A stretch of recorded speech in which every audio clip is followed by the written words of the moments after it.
It's in the iron box.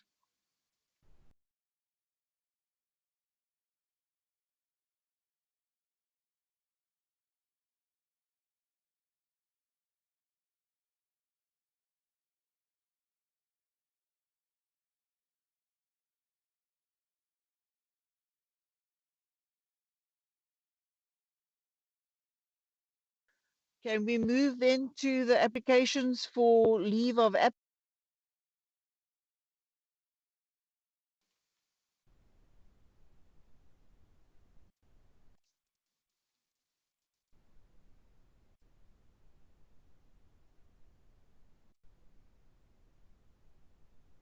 Councillors who are experiencing no sound can perhaps re-link.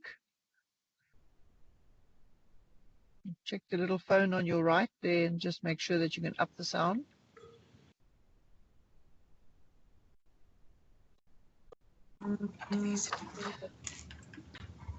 Is the whip ready?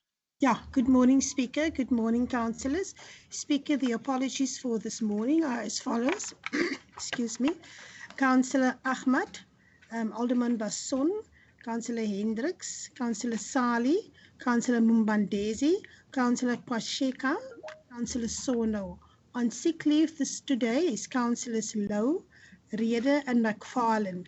Arriving late for this meeting this morning will be Alderman Eddie Andrews. Thank you, Speaker. Thank you very much. Can we then just say that this is a special meeting of council and it is specifically to table the annual report and also deal with a few outstanding issues that were in the system. We have a Speaker. Councillor Ahmad. Sorry just to come in there. Councillor Ahmad, Councillor Hendricks, and Councillor Salia all present.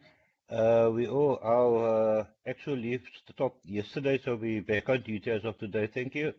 Thank you for bringing that to our attention. Okay, the council chambers will be used by Parliament today at 2 o'clock, so I'm hoping that we'll be finished here by 1 in order to at least clean there and prepare it for them. Speaker, Councillor, can I beg a request to be released early at 12? Councillor, I've got a doctor's appointment. absolutely fine. Thank you very much, Councillor. Yes, the Chief Whip agrees. Thank you. All right. Can we then move on to the remainder of the agenda? I just want to point out that item 11, which is for noting, and then also we have 165 councillors present on the Skype meeting, and the count is growing with all the registrations as we speak. All right. So I'm going to move to item 3, and I'm going to ask that the Mayor please present the annual report.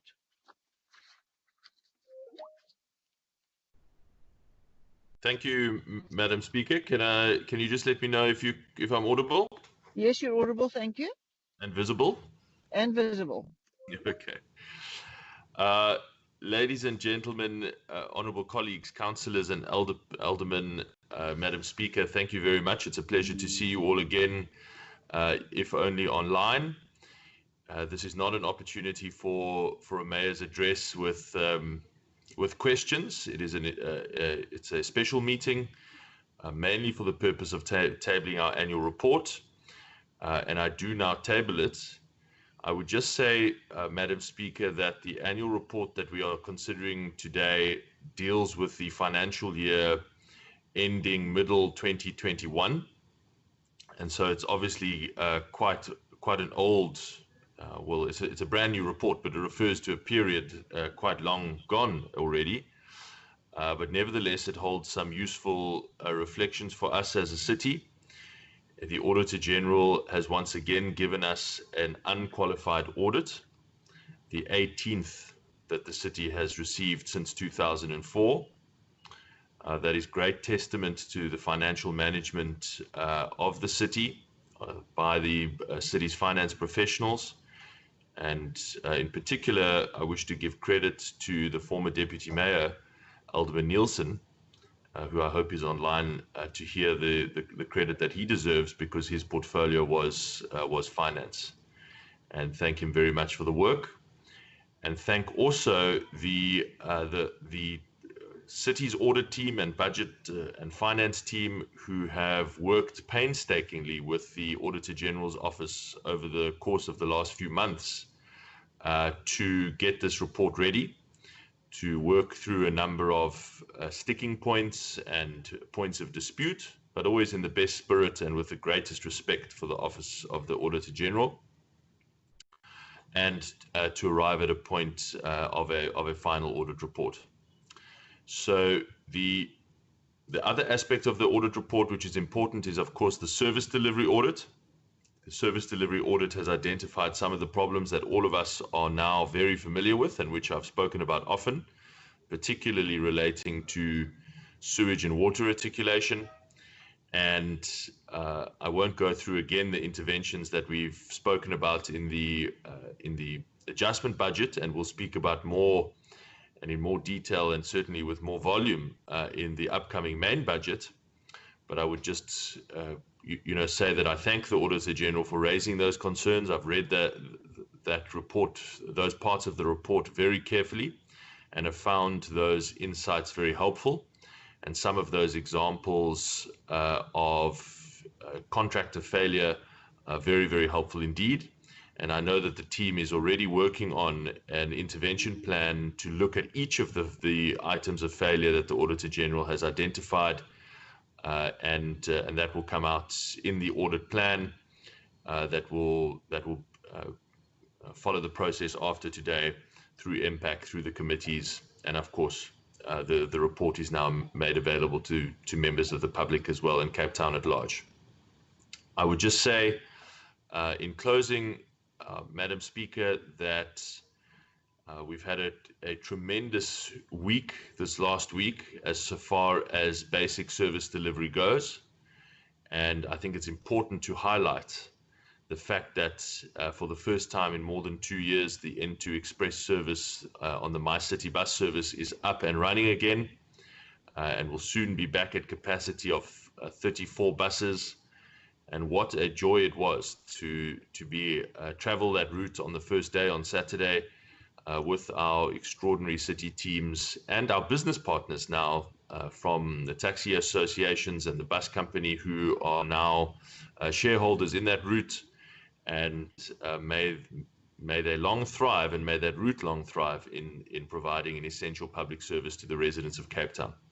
And even this morning, arriving here at the Civic Centre, it was such a wonderful sight to see those buses arriving at the Civic Centre station downstairs, absolutely packed to the rafters. A great thing to see.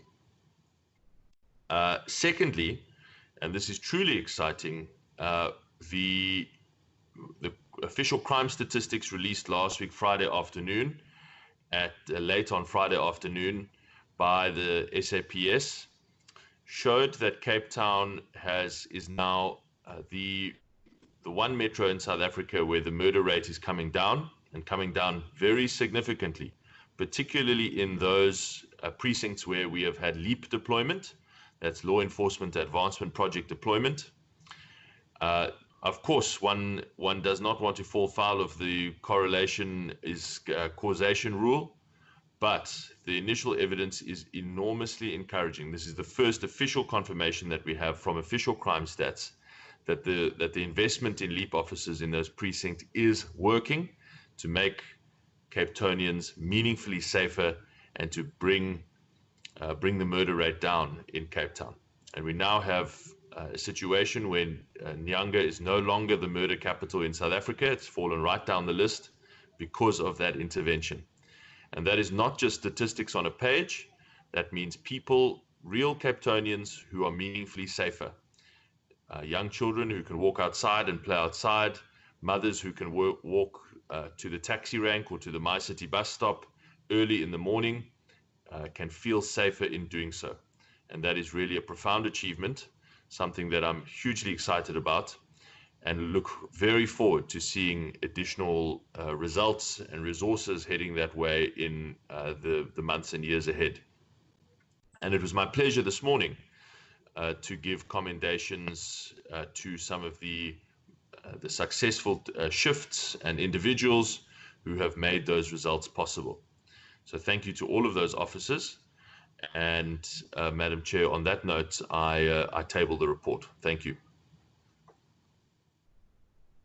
Thank you, Mr. Mayor. I'll now give over to Councillor Peter.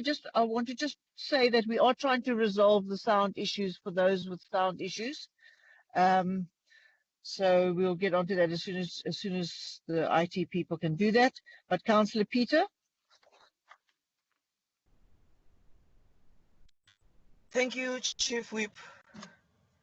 Let me welcome first of all the report as tabled by the Mayor. We understand that as much as the report is glossy as it looks, the Mayor is not liable for the report, but unfortunately the administration that he leads is the one that is liable with the report, because Mayor Dan Plato unfortunately is not even in house now for him to be able to answer some of the things that we would wish to talk directly in his eyes.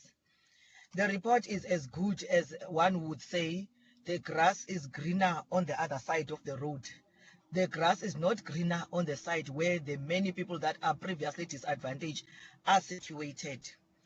And the report as it is tabled here, it speaks to the vision of the city of Cape Town, where we would love to see that vision, people living it, people feeling it.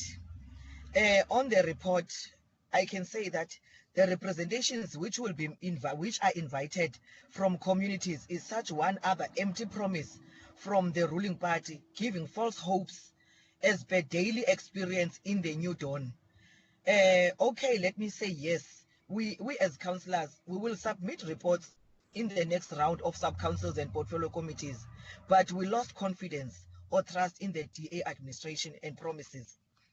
What I can further say, we know that there are these specific focus areas, as in the focus areas such as opportunity city, safe city, caring city, inclusive city, and a well-run city. But when you look at the way that how are these going to be delivered, the strategic objectives, which says that the city's strategic focus areas are broken down into strategic objectives and to ensure improved alignment.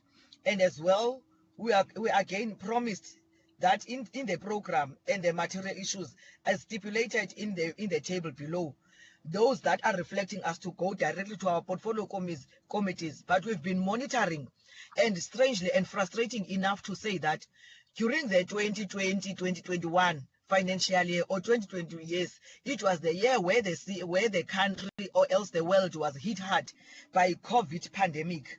And we have experienced many people whom have been suffering lost jobs, the opportunity city which only could provide food parcels, and those food parcels were only 30. How can you provide 30 food parcels per ward in a previously disadvantaged community and claim that you are an opportunity city, you are a caring city? Coming back also to the issue of people losing jobs, whom were unable even to pay rent where they were staying.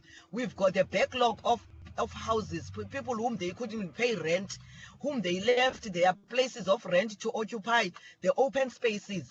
Up until now, the same city where it says it's a caring city, it hasn't yet even provided basic services for those people whom were suffering. And the mayor was never seen in those communities to speak to the people to say, as much as we are not supporting the issue of land grabs, but now we understand the pandemic that has caused, because the people wanted to voice themselves out. They could not, because the mayor never came to communities, except only to send law enforcement officers to remove people. So, Mayor, I am still inviting you. I understand that you are going to evaluate your 100 days in office. Your 100 days in office hasn't yet even spoken to those informal settlement people who needs basic services, who don't have access to water, who don't have access to sanitation. let alone is solid waste where it's able to even to pick up the dirt around them. Our townships are very dirty. The infrastructure that is dilapidating, which is reflected in this report, that there is money that is spent and there is money that is allocated for this current financial year and the next financial year.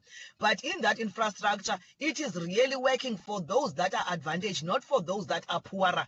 Because in the poorer Councillor, area, we are please experiencing conclude. sewer overflows, which for the whole year of 2021, we're having sewer overflows, sewer which was running all over our streets. Thank But you. I don't know what magic you have. Okay, Councillor Kasim.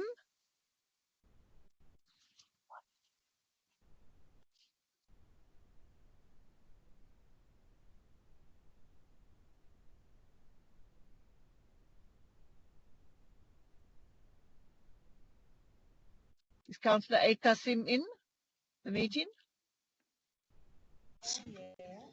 Speaker. Councillor Dambuza, is Councillor Kasim there, or are you speaking on her behalf?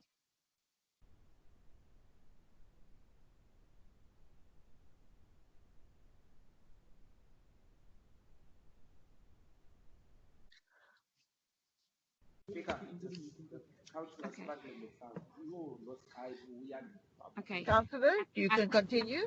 Now? You've got 2 minutes. Okay, no problem.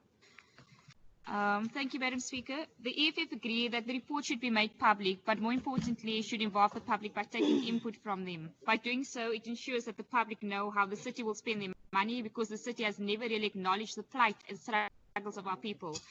Let me make an example of just 2 areas next to each other, like the suburb of Finance with these beautiful public spaces, and just on the other side of the road, you will have Langa and Bonteheuwel townships that remind us that here in Cape Town, in the Western Cape, apartheid is still very much alive and kicking. This DN supporters keep saying we must get over apartheid, we must forgive and forget, as if our people are living a struggle-free life. We as the EFF are telling you to stop practicing apartheid, stop violence, because this is how the DA inflicts violence, the violence of continued separate development. As the EFF, we would also like to emphasize the importance of investigating wasteful and irregular expenditure, and to hold all those involved to account, and to remove even councillors who have been placed on critical portfolios of finance, for example, among others, knowing very well that they have been arrested and charged for alleged theft of ratepayers' money. They should step down until investigations have concluded. We must not tolerate such corruption that will continue to keep the poor in the city in its current state, for corruption is what is keeping our people in the state of struggle. Furthermore, Madam Speaker, the city is made up of beautiful empty spaces that can be utilized via the human settlement programs for much needed housing opportunities, not only for those who can afford, but also for the poor and homeless. Thank you. Thank you. Councillor Jokums.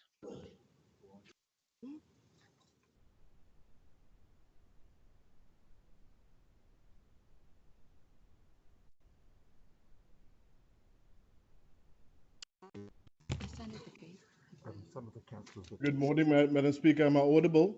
You're audible. Continue. Thank you, Madam Speaker. Thank you, Madam Speaker. This is not a submission of comments to the annual report. This we will do by the end of March. However, it is important at this stage that we flag concerns. We talk about an inclusive city, yet in the same areas of inclusion, this report fails. Instead, it reads as a vehicle that serves the interests of minorities, the wealthy, and it fails to address the very basic needs of those who put their trust in the ruling party. In the report, Table 22, it states that the staff complement top management levels 1, 2, and 3 are filled by 42% white males and 37 white females. Maybe this is because people of color are not considered as educated as those with matric.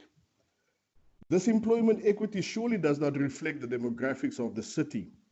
When we look at the strategic focus areas, especially SFA 1 Objective 1.3, which is economic inclusion, which should be a city showcase, this objective only gets a few paragraphs in this report, almost as an ad hoc.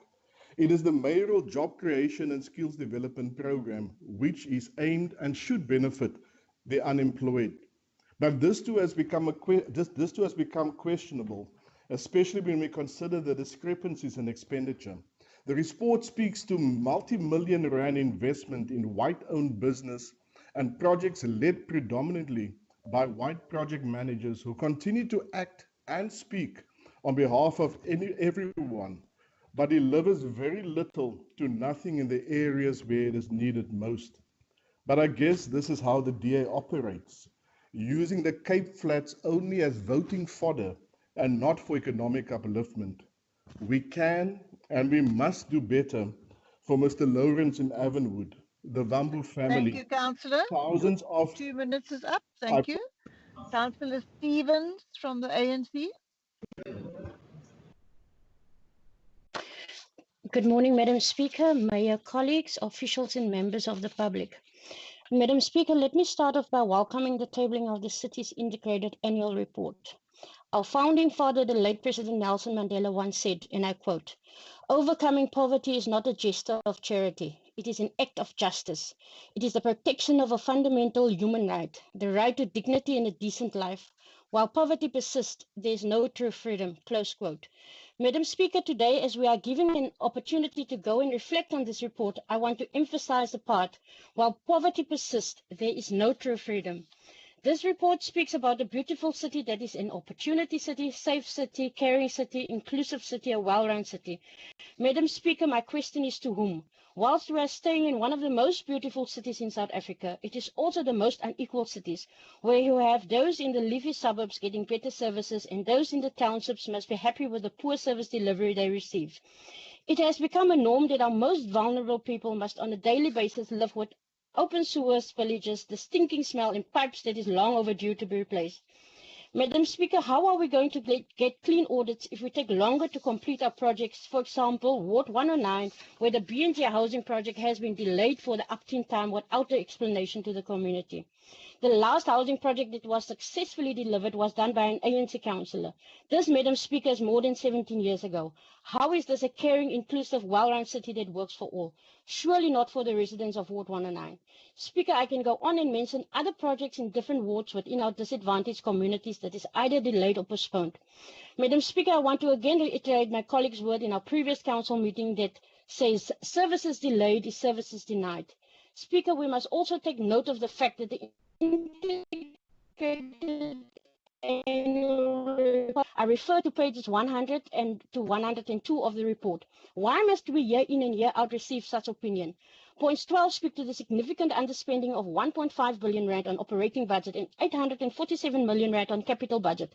Madam Speaker, if I look at these figures, I think about our poor communities that is suffering as we speak, and we sit with budgets that is underspent. Point 29 speaks of majority of the irregular expenditure that was caused by non-compliance with the municipal supply chain management. Speaker, this is unacceptable.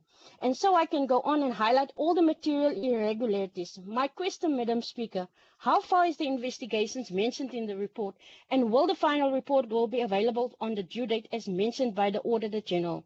Secondly, Speaker, will those responsible for these irregularities be held accountable? Madam Speaker, in conclusion, let us go out to our communities and engage them on this report and embark on a meaningful and an all-inclusive participation process. I thank you. Thank you, Councillor. Councillor Haskins? Thank you, Speaker. Can you hear me? Yes. Okay, great. Good morning. Councillor Haskins, Good morning just to the excuse Mayor. me. Speaker, if I may we request a recess until the technical issues are sorted out, because we cannot contribute to this meeting if we cannot hear. Councillor Adams, where are you located? I'm in the civic, Speaker, and it's you hear and you can't hear, you hear and you can't hear, so we don't know what we're discussing half the time. Thank you. All right. We need to move on. Councillor Haskins? Thank you, Speaker. Speaker, the tabling of this year's annual report is a Groundhog Day for the city once again. It doesn't appear to matter how good or bad or different the reporting year was in comparison to previous years. The annual report itself remains a glossy production that oversells the positives and underreports or ignores the negatives. These failures are either non-existent in the annual report, impossible to find in the annual report, or so well worded as to be misleading. Whichever it is, it means that this annual report is not an honest, transparent, and accurate record of performance of the city and is therefore rejected by the ACDP. This year under review is the so-called COVID-19 pandemic year, the year the rights and freedoms of all South African residents, families, churches and businesses were unilaterally removed for what turned out to be months longer than the initial few weeks that it was said it would take to flatten the curve. You wouldn't say so when going through this annual report. It looks like every other year before it. The previous 2019-20 annual report made zero mention of the Strandfontein homeless camp, which is this city's biggest humanitarian badge of shame. And this year's annual report continues that trend, making only one sentence mention of an MPAC investigation into Strandfontein.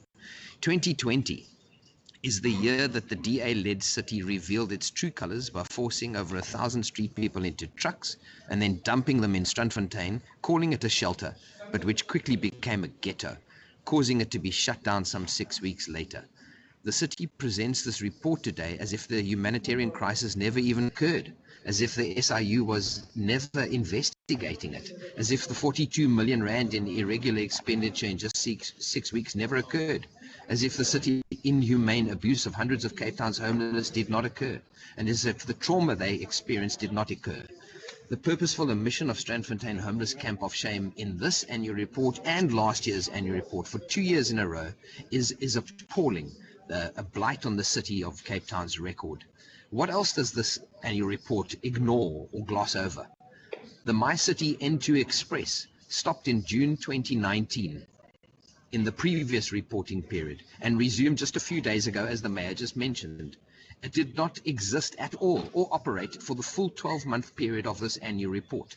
But on page 76 of this report, the annual report it misleads readers by claiming that the route was successfully rolled out and it remains silent on its closure. It misleads voters. To use what the Auditor General says is this is a material misstatement of fact that is printed in this annual report. It should not appear in the wording the way it appears now. This pandemic year of the annual report, when households and individuals were struggling with economic challenges, with job losses, salary reductions, with food and hunger, the city increased spending on collecting ratepayer debt. In the time of great payer need, greatest uncertainty and greatest loss, the city, with over 15 billion rand in cash reserves at the time, chose to punish struggling households instead of protecting them. The city claims to be a world-class city that is responsive to local and international trends, but this financial report or this annual report proves otherwise. The budget that was adopted in May 2020 is unresponsive to the plight of Cape Townians. While jobs were being lost by the thousand, the mayor's job creation project planned to create fewer jobs than previous years. This year under review, the city planned to install fewer toilets in informal settlements. In this year under review, it was more important to upgrade the executive suites in the Cape Town Stadium than it was to feed and to protect hungry Cape Townians who had lost their jobs. It was more important to upgrade the Athlone Stadium and the Good Hope Centre than it was to protect and to help struggling Cape Townians. Thank you, Councillor. None of this is mentioned in the annual report, Speaker. Thank you. I'm going to adjourn for 15 minutes. It appears that it's the councillors in the chamber that are experiencing the sound problem, and IT are trying to resolve that now as we speak. So let's adjourn for 15 minutes, and we will come back at 10:45.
Joy, if you missed it, we've adjourned for 15 minutes. You can come back at 1:45.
Councillors, I'm still just waiting to hear from the chamber that they have managed to reboot. So just allow a small indulgence as we just wait for that. I also want to point out that the rules of order apply for the council chamber. And if the councillors in the chamber weren't making so much noise, they would have heard the colleague 10 meters away from them speaking quite clearly.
Madam Speaker,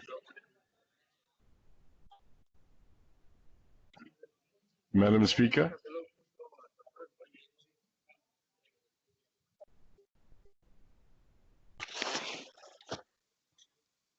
Madam Speaker.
Yeah, Madam Speaker, Councillor De Beer. Can you hear me? Yeah.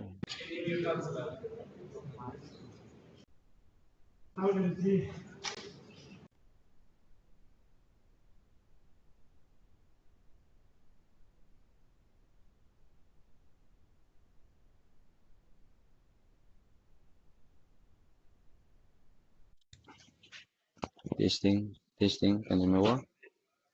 Can you hear me well? I can hear you, Aslam. Just hang on a second, please. We were just trying to adjust something in the chamber. But you will be next, so please just hang in there.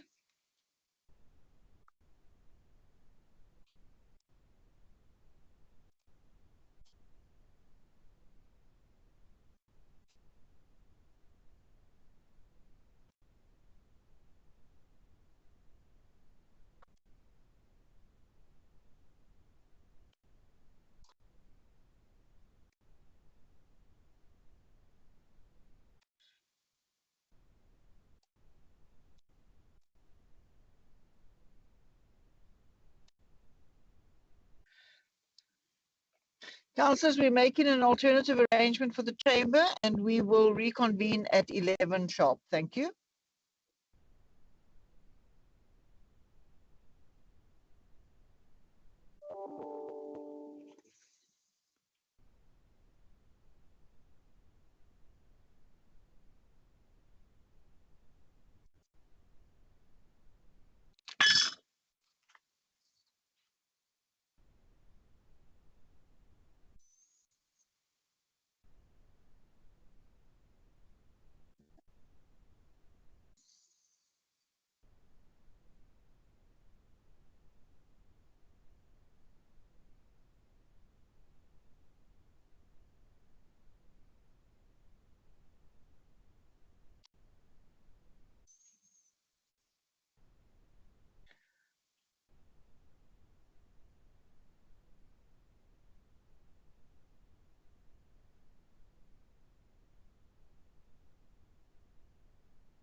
Councillors, we are going to put the registration in the box again. Please re-register, and then we will proceed. We have a quorum in any event, so we will continue. I'm going to ask Councillor Aslam Richards to please speak. You have 2 minutes.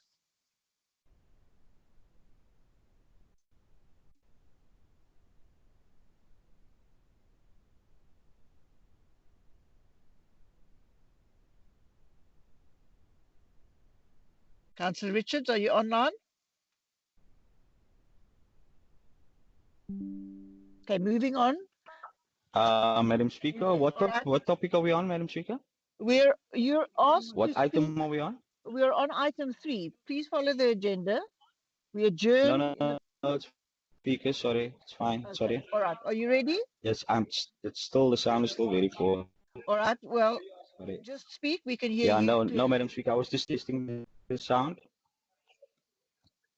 Continue.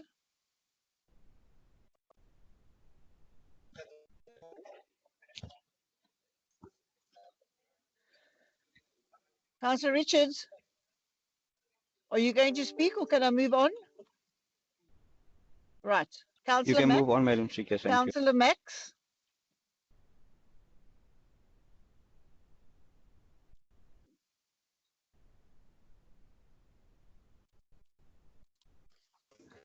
Speaker was bad, yeah.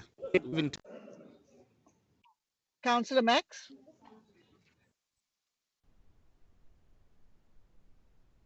Hello, Speaker, can you hear me? Yes, we can hear you clearly. Thank you. May I speak? Continue. Thank you, Madam Speaker. Speaker, we're still. Speaker, we're. There's interference. Councillor Dambuza, please keep quiet. We're continuing with the meeting. If you keep quiet in the chamber, you will be able to follow the meeting until your speaking turn, and then there is a mic provided. Councillor Max, please continue. Thank you, Madam Speaker. I will not repeat what the other speakers already said. Although the Freedom Front Plus notes that some success has been achieved to reduce crime in the city, the Community Satisfactory Surveys of Safety and Security, indicates that a number of people in the jurisdiction of the city don't believe that the city is doing enough to ensure their safety. So there is still room for improvement of perceptions. There's a number of strategic performance areas of which were not met, inclusive of human settlement opportunities, sewerage, etc., which is critical to restore human dignity and needs to be addressed. Madam Speaker, although we welcome clean audits, the outcomes thereof should also reflect in less affluent areas. Under combating of fraud and corruption, the city indicates that the top 5 risk categories are operations, service delivery, financial compliance, and safety and security. These need to be addressed with preventative controls, etc. The report also refers to consequence management, and this is, in my view, a pipe dream and a farce, because this very DA leadership appointed a councillor who is charged with alleged misusing of government funds and is currently pending regional court to the MPAC committee.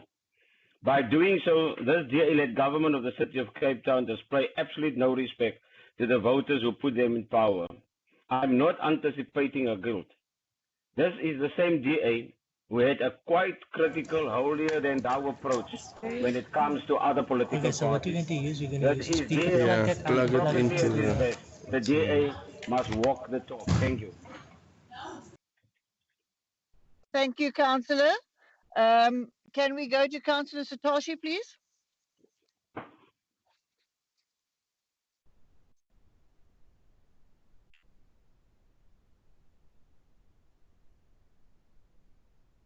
Councillor Satoshi, are you available?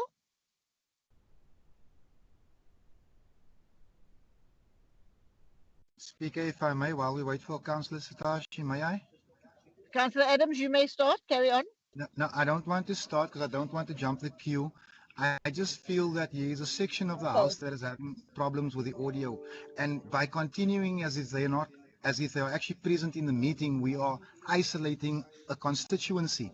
I just feel it's Councillor Adams, you either can have your turn to speak to the item now while we wait for Councillor Satoshi. The majority of the council is online and can hear quite clearly. Do you want to speak? Do you want to have your speaking term to this item? I will take my speaking term now, but I need to Thank put it you. on the record. You're on time. Thank you. I need to put it on the record that I am not happy because this is not democracy. I'm not happy, and I don't care if I'm using my time. We are isolating people from the function of this House Speaker, and you seem to be very happy with it. So if that is the case, Speaker, then I have nothing to say. We cannot, under these circumstances, have what is supposed to be a full council meeting. There are 8 councillors sitting across the road, across the chamber from me, and they cannot hear what we are saying. How are they supposed to participate? We need to bring back full contact meetings. If you are scared of the EFF, let me offer the CCC's protection, but we cannot do this. Thank you. All right. Thank you for that. Councillor Satoshi, are you available?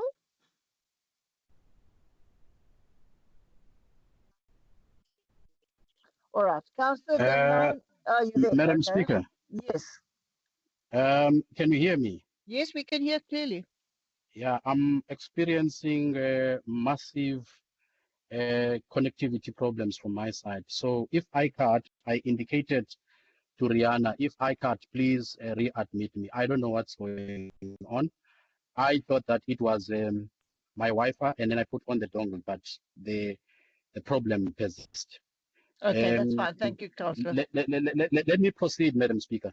Madam Speaker, we are required to consider the report, the annual report of the city, the annual performance of the city from the last 3 years. In the focus is on 2020-2021 financial year. The Auditor General Western Cape has also issued the opinion in terms of how the city has fared in terms of the financial performance. I disagree with the mayor that we have performed well.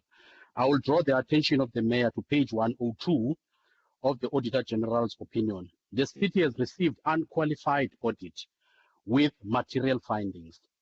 These findings are very, very critical, Madam Speaker, and I think we should not mislead the public. If you read on page 102, the material irregularities, payments made for plumbing repairs and installation services not received, meaning that we paid for work that we did not receive. The overpayments to contractors for these services are in contravention of Section 78, subsection 1A of the Municipal Finance Management Act. As officials of the municipality exercising financial management responsibility did not take all reasonable steps within their respective areas of responsibility to ensure that systems of financial management and internal controls established for the municipality was carried out, for the municipality was carried out diligently.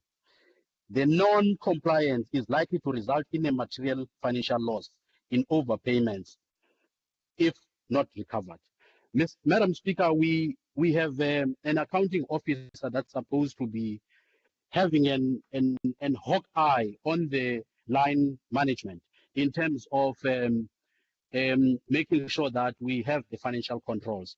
I cannot, out of my curiosity, I cannot believe that we pride ourselves as a well-run city. Yet, this is what the Auditor General has found in the city of Cape Town, that we have paid people who have not actually delivered the job. And I don't know how we are going to recover that money. Madam Speaker, I would also like to take you to page 191 about the statement of Councillor Yahya Adams, who is the MPEC who was the MPEC chairperson. Not sure whether he still is. I fully agree with his statement. For the first time that I agree with Yahya. He is saying here on page 191, the MPEC has witnessed the rapid increase in unauthorized, irregular, fruitless and wasteful expenditure for investigation and a way to raise its concerns of oversight. what is happening, not happening on portfolio committees. And before that, Yahya is saying, Councillor Yahya Adam is saying, during the year under review, many investigations have resulted in the recovery of funds from those responsible for the abuse of public funds. It is the intention of the MPAC to ensure that good and honest governance remains as a hallmark of the city of Cape Town. So he is agreeing with us that there is corruption in the city of Cape Town, because this statement is loaded. I also want to mention to you, Madam Speaker, that the year under review, we have spent over 7.7 million rands on consultants. The year under review, Madam Speaker, we have actually, we have been taken on litigation by complainants. And then the city of Cape Town has actually wasted 6.1 million rands on litigation, meaning that the courts have ruled in favor of these complainants. And the city have had to cough out the 6.1 million rands.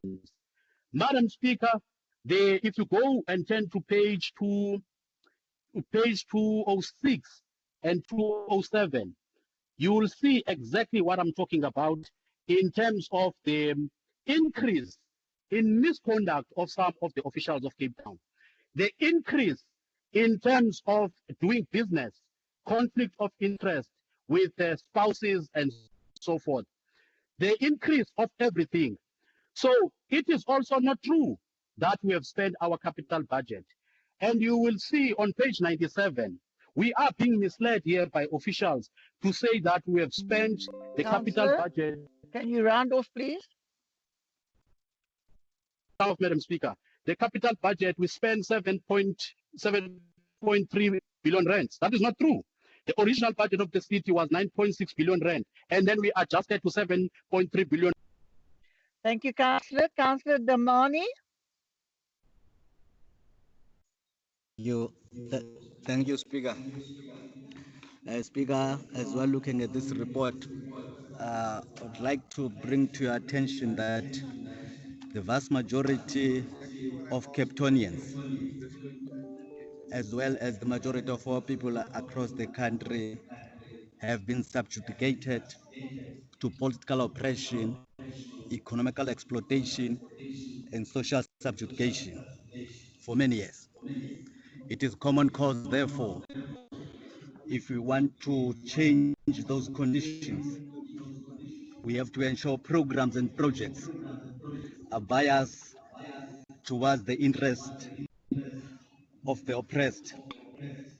In this case, if you look at the 5 strategic focus areas of the city of Cape Town, look at the conditions of our people in Manenberg, in Mitchell's Plain, in Kailicha, Langa, and KTC. You'll see they have no opportunities in this city. They are not safe in this city. This city is not caring for them. The inclusivity is not there. We therefore of a view that says for us to make an impact in the lives of our people, we have to have a radical shift in the priorities of the city. The projects of the city must focus specifically at uplifting those who have been dispossessed, those who have been exploited. For now, the city of Cape Town is serving the interest of their minority. You can see the manner the services is done in the affluent areas. Therefore, as we're looking at this report, we are not happy, but the city must expect the revolution of our people against the situation. Thank you, Councillor. Thank you. Councillor Magundwana. Speaker, I am not going to bore you because the other speakers have said what I was going to say. But suffice to say, Alderman Sotashe has drawn our attention to page 102 of the said report. Item number 43, or point 43, is showing us that we need to do something in terms of improving our length of time in terms of investigating these critical issues. The UDM, therefore, calls upon MPEC to speedily investigate all the transactions that needs investigation, and Council must set timeframes for such investigations. Cutting me off. Therefore, we are calling on the Mayor to please talk to the MPEC so that these things can be implemented with immediate effect, and Council can get a report once the iron is still hot. Thank you. Thank you, Councillor. Councillor Voss, Alderman James Voss. Good morning, Madam Speaker. Madam Speaker, from the outset, I would like to thank the City Manager for the kind, inspiring forwards and pick up on his reference to the effort the City made to keep on moving forward during the COVID pandemic. And you'll see on page 13, our Investment Facilitation Unit has played a key role in our recovery efforts, especially through its incentive scheme, which is designed to attract investment to the greater Cape Town area and to help investors navigate the municipal processes involved in investment. And Madam Speaker, as a direct result, in the year under review, we engaged with almost 250 investors that landed investment projects valued at nearly 11 billion rand, all during a global pandemic. In addition, our focus has been and continues to be on making it as easy as possible to do business with us. We are not just a city of sound bites, and under the new Growth Directorate, more will be achieved. We know that small and medium businesses make up 90% of all businesses in Cape Town and account for nearly half of the private sector employment. And therefore, Madam Speaker, it is our deep desire to continue helping small businesses to grow and thrive. Madam Speaker, our programs will do everything we can to make things simpler, quicker and easier. If we don't look for ways to adopt innovative compliance, then regulatory compliance may limit firms' ability to grow and create more jobs. And Madam Speaker, therefore we will continue to facilitate business support for at least 500 SMMEs per year until mid-2022. And this support includes ongoing advice, skills development, guidance on regulation compliance, and importantly, the removal of business-related bottlenecks.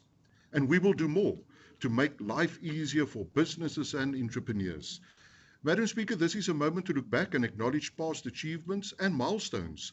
And let me share with you, the city does not just work with a business as usual mentality, we are future focused. And therefore we work to facilitate increased investment in local production of green technology, especially for our own energy needs. And therefore the most powerful tool for investment and creating jobs is the green economy that lives in the Atlantis Special Economic Zone. And therefore, Madam Speaker, the purpose behind the Atlantis SEZ is really about capitalizing on the province's already booming renewable energy and green technology sector. And with the city making available 93 hectares of development-ready land to the SEZ, this really demonstrates this DA-led city government's resolve to get things done. And it's not just about using our land in smart ways, it's about securing a smart energy future for Cape Town that will power up our city and our factories. And so beyond a secure energy future, the Atlantis SEZ will also unlock the underlying economic benefits of job creation in the green tech manufacturing space. And therefore, wind turbines, solar panels, bioenergy and electric vehicles are a few examples of the type of initiatives that could really find a place here in the future and bring much needed employment. And therefore, I'm convinced that the SEZ has really the potential to tap into global green technology markets and really help with economic development and skills development in the Atlantis and surrounding areas. And therefore, I'm very happy to confirm that through the SEZ, investments secured and lined up come to just under 2.5 billion rand, and we've already trained approximately 380 people in Atlantis for these economic sectors. And so, Madam Speaker, when the pandemic hit our shores and the national lockdown was imposed, this really worsened the economic difficulties for individuals, households and businesses. But in Cape Town, we did not sit on our hands. We came up with an economic recovery plan, and we started implementing immediately. Because during the pandemic, we continued to attract significant investment over the year under review, despite the ANC-imposed restrictions of the national lockdown, with more than 11 billion rand invested in Cape Town and 7,631 new jobs created. Now, the concerted efforts to attract investment have really paid off. And Madam Speaker, just this past week, I was at training facilities in Belhar and Delft, where there are more than 2,000 students receiving training in construction, plumbing, electrics, and technology. And I would like to say, the enthusiasm and commitment of the participants really confirms that Cape Town's growth comes from its resilient, work-ready people. Our job is to make it easier for all to grow and thrive. Let's get it done. Thank you, Madam Speaker. Thank you, Alderman Voss. Alderman Smith, please. Thank you, Speaker, for that moment of confusion. Am I audible? Yes, you're audible. I confused the no hair with the blonde hair. Sorry. You're just digging deeper, Speaker. Speaker, in 2016, we set out to do the following: help our citizens feel safe, ensure law enforcement takes place, addressing social factors that cause disorder and crime, managing and preventing disasters, and ensuring functional firefighting and rescue services. These are simple words to put on paper, but very hard to deliver on, because it takes vast resources in a city that is growing much faster than the resources are growing, and where we are constantly having to step into cover areas that national government is meant to be doing but have stepped back from. We don't mind doing that, but it has a very hefty price tag and opportunity cost. But it's a price tag worth paying when, as the Mayor said, Speaker, the quarterly crime stats come out and LEAP areas again for another quarter show a marked improvement of anywhere from a few percent to 40%, while the rest of the country has seen an increase of 8.9% in the murder rate. Speaker, creating a safe city is not just about getting one thing right. Our city is complex, and there are many things that need to be balanced at the same time, as the annual report shows. EPIC created and resolved its 1 millionth service request. EPIC is still one of a kind in local government across South Africa, and it brings international best practice to Cape Town. It's currently undergoing some exciting evolutions that will continue to improve accountability and the quality of service delivery. This is perhaps one of the most important things we can do for our residents to ensure that they get value for money. We brought our CCTV footprint to 1,909 cameras, not counting the cameras in partnership with the private sector. Almost all new installations are in the most crime-affected parts of the city, Speaker. The Public Emergency Communication Centre, perhaps one of the best, if not the best in South Africa, fielded 395,695 calls and created 240,904 service requests, which the services then attended to. Since its inception, the PECC has fielded over 8 million calls, over 400,000 a year, and 80% of those calls, Speaker, are answered in the first 20 seconds, as the report shows. Between 80 and 90% uptime for our CCTV cameras was recorded, and we trained nearly 300 Metro Police cadets since the start of that program to build safety ambassadors and youth empowerment in schools. While, unfortunately, it must be acknowledged, COVID disrupted that program during the lockdown regs, but the youth camps and training, cadet training is about to resume as soon as the regs permit. Speaker, we trained a further 198 law enforcement officers and 119 traffic officers, on top of the ongoing training of 1,100 LEAP officers, which we had to facilitate on short notice and during times when our colleges couldn't open. So while the National Police College had to close and attrition numbers in SAPS police stations rocketed, we found a creative way to keep our colleges open and keep on training. And this has enabled us to recruit those LEAP officers to help fight crime across the priority stations in Cape Town. Speaker, we built and staffed 2 new additional fire stations in Komiki Road, servicing Masipumalele, Ocean View, and Komiki, as well as the Solaris Pass Village, Nomzama, and Lwandle areas serviced by the new fire station out that side. We provided patrol equipment worth 3.5 million rand to neighborhood watches to empower this large force of neighborhood watch members to continue to do what they do in making our city safer. And impressive work was done with supporting and developing early childhood development centers in poor and informal settlements through more than 107 interventions which helped ECDs develop themselves and achieve accreditation. I attended many of these, Speaker. Impressive work done by SDECD in terms of making sure that we give young children in impoverished communities the very best opportunities to achieve a level playing field with kids with better opportunities. So I think, Speaker, we understand that Cape Town is not perfect, but let's be frank, it's streets ahead of the next best metro in South Africa. Speaker, there's too much to correct from among the opposition inputs made here this morning, but I will attempt to touch on a few in terms of time allowing. With Councillor Max, Speaker, if I may respond and say to him, I agree that there is room for improvement in all respects. We're working very hard on this with more resources on the ground, as well as better command and control and monitoring systems. It must be noted that some of the categories that pull down our public satisfaction survey scores is dissatisfaction around tented camps, homeless persons and land invasions, and that's an area where the city's ability to respond was severely impeded by court action, creating unsustainable public open spaces and communities.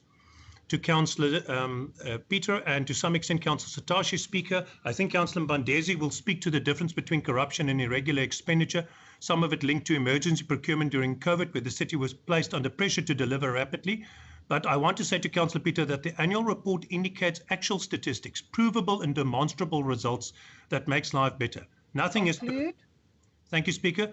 But it's almost impossible to make it perfect. But travel around South Africa and see what local government has become and see how Cape Town has managed to keep its own. It's very hard, Speaker, to take criticism from the ANC who've turned the Zondo Commission and their own personal TV series about looting and corruption. Thank you very much. Councillor van der Ross. Good morning, Speaker. Am I audible? Yes, carry on. Good morning, Speaker. Speaker, as a woman of colour born and raised in the Cape Flats, given the opportunity to serve the city of Cape Town through the voters who entrusted the Democratic Alliance with their votes, I'm approaching my 100th day in office as the MACO member for the Directorate of Community Services and Health. I deem it a privilege and fitting to table the integrated annual report for 2020-2021. This has been an informative exercise and sets the tone for the work that lies ahead in this new term to proactively move the Directorate forward. I'm sorry to hear that the councillor from the ACDP parrots the ANC's narrative about Strandfontein. The truth is that the city followed the instructions given by the DMA regs exactly when it was established, within a few days, a shelter for homeless persons where people had, for the first time, access to medical services, 3 hot meals and fruit every day. They had access to toilets, showers and a personal development plan. Repeating your preferred narrative does not change the reality of the facts that it is shameful that the ACDP would rank the desire for political narrative higher than the benefit to accrued to the homeless persons who benefited greatly from the intervention. The sad reality is that Cape Town was punished by the opportunistic politicians, NGOs, participating media for doing what was required from the DMA lockdown regulations, while the ANC-controlled metros simply ignored the legal obligations. Speaker, now let me take you to the report and share a few highlights. Under the Opportunity City, the Directorate has made use of a digitization program which allowed 98% of clinics to make bookings through the system, releasing 15,000 booked appointments per week. Furthermore, the Directorate supported ECD registration programs, as Alderman Smith has highlighted. Under the Caring City, the Directorate has completed an infrastructure plan to guide high-level decision-making and to address social needs in infrastructural development. Often the real need of the residents are not adequately met when making high-level macro decisions. So over the past 5 months, Speaker, I have journeyed and embarked on site visits with shelters, safe spaces. I've met organizations, visited, sat down and spoke to them. I've visited our pools and parks to ensure that the infrastructural developments we plan to speaks to the residents of the city of Cape Town. Under the Inclusive City, to ensure we build integrated communities, we have grounded 8 matrix sites in the metro and assisted 2,350 clients caught in substance abuse. The Directorate has gone beyond and made a mandate to offer these people EPWP opportunities. We understand these issues stems from bigger socioeconomic issues faced in our city. The Matrix program also offers support to under 18-year-olds. We have reached 154 families through the Family Strengthening Program. For the youth, we run transversal programs to reach out, raise awareness to their challenges, activate, promote participation.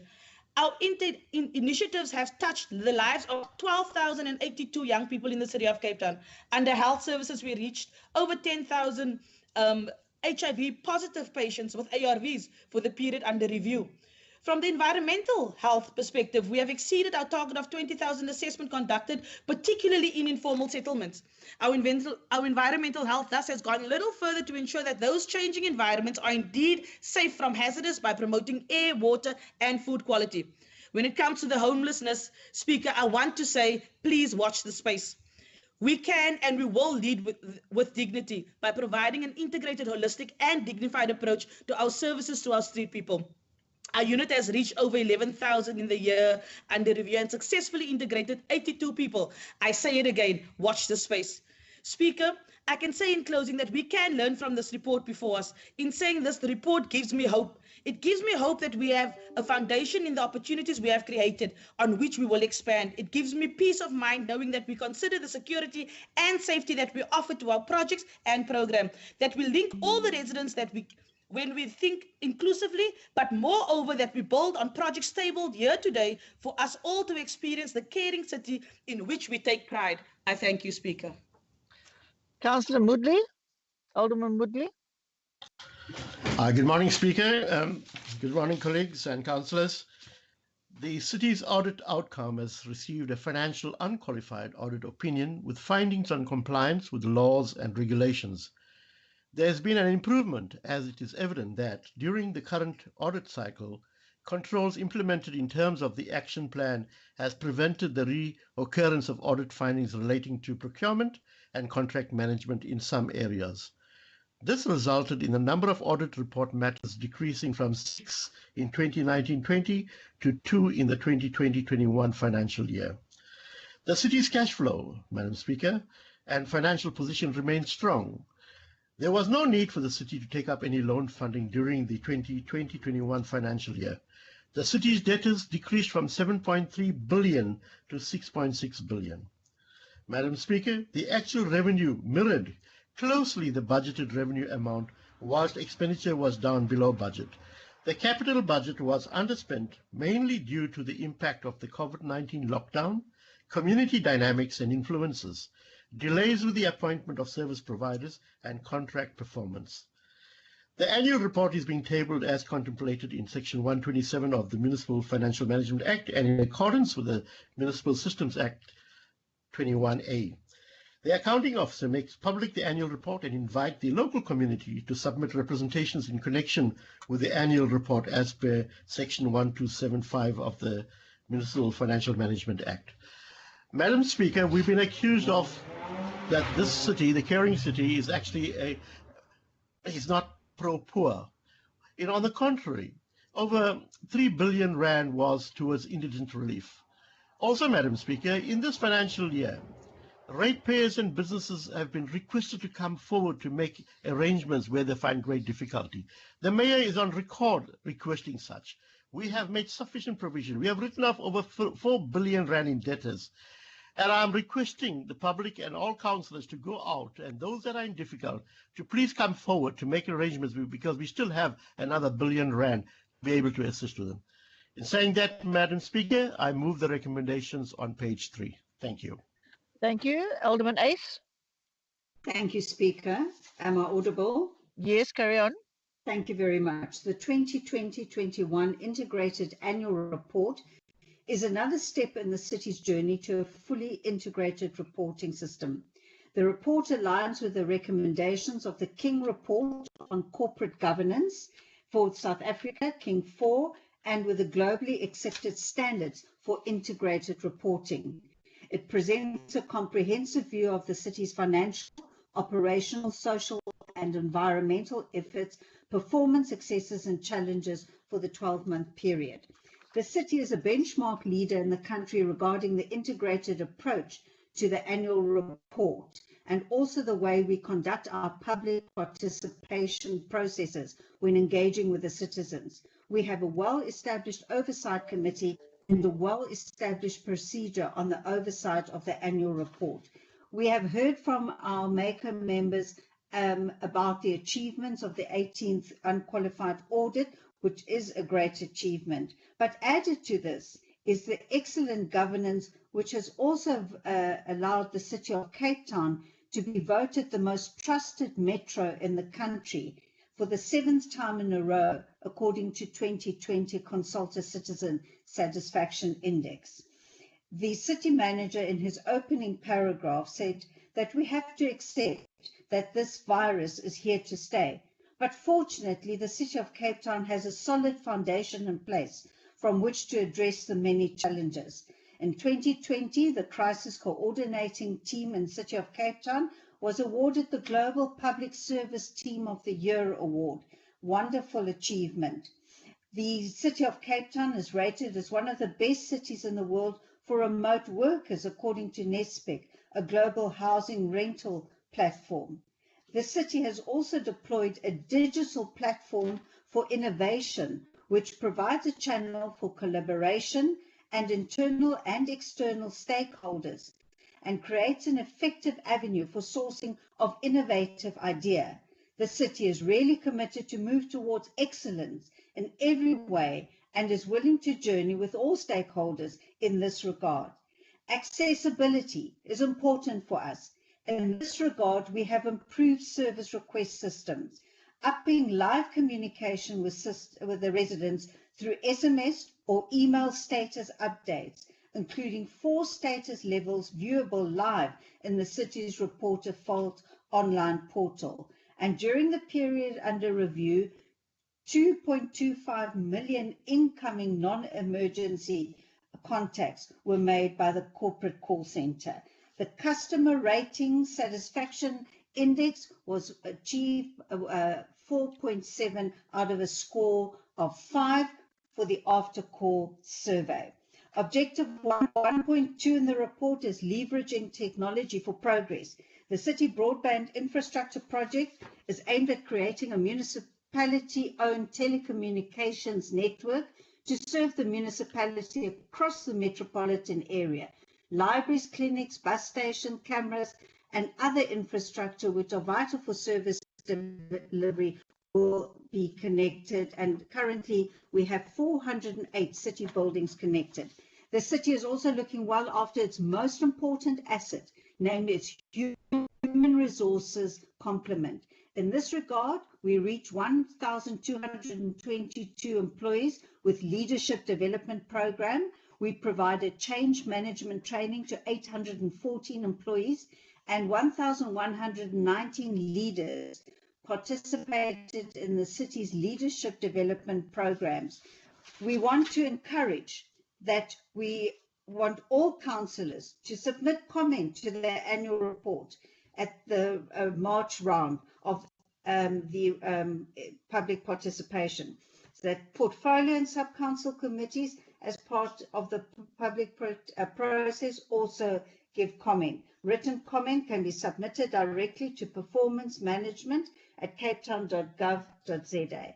I would encourage colleagues to make use of this opportunity to participate in the process so that new ideas can be considered and taken on board with a view of further improving our processes. Thank you, Speaker. Thank you very much. I just want to remind councillors that using the IM box for anything other than points of order is not acceptable. Alderman Satoshi? Your point of order, Alderman Satoshi? No, thank you very much, Madam Speaker. In fact, it's a clarity-seeking point. That is on terms of rules 321(1).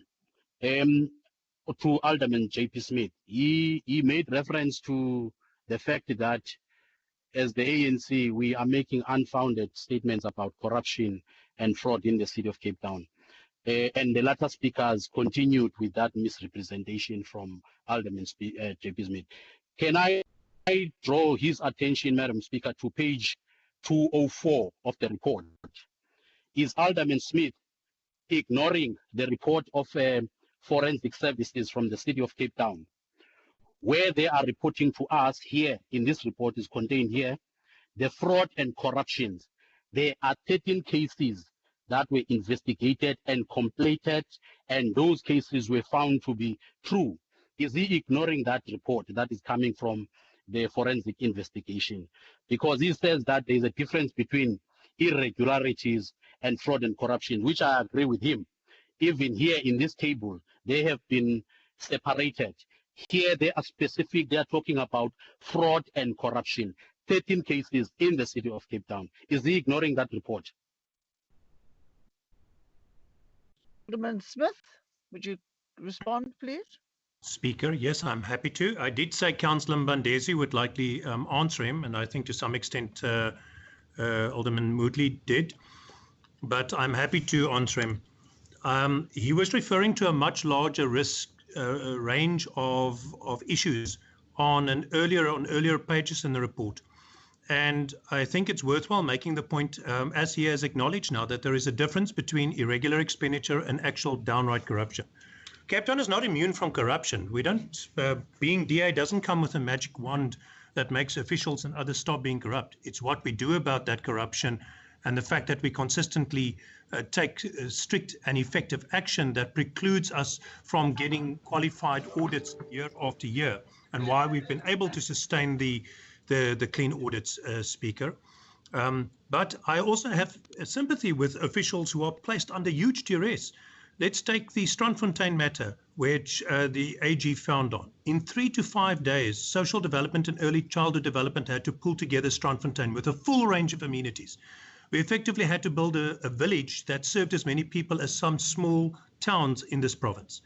And disaster management then procured some of the tents and other structures. Now, of course, also not knowing how long they would be required to be there, because that was not clear from the regulations.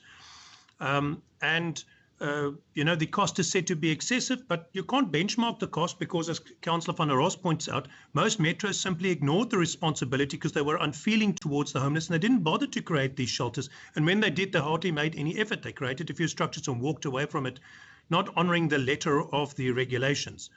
So I'm not surprised that rapid procurement does create these kind of problems, and where there is material corruption, absolutely the city will act on it.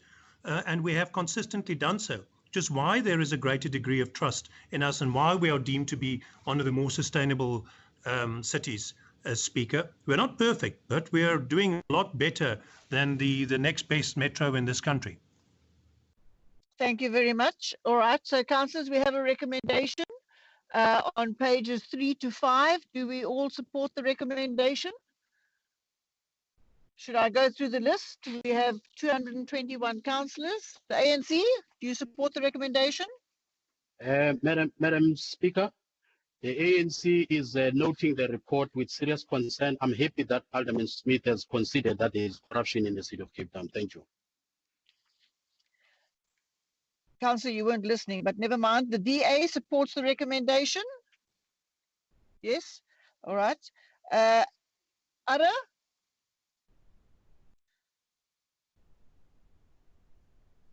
ACDP? Madam, we don't support. You don't. Sorry. Thank you. That's fine, I got it. ACDP? Okay, can Crown Esken, he's going to use mine. That's fine. Okay, no, we're not supporting. You're not supporting. Okay, that's fine. Thank you. AIC? It's a no, Speaker. No, thank you. Al Jamar? We don't support, Speaker. Thank you. The CCC have indicated no. CIP? No. Thank you. CMC?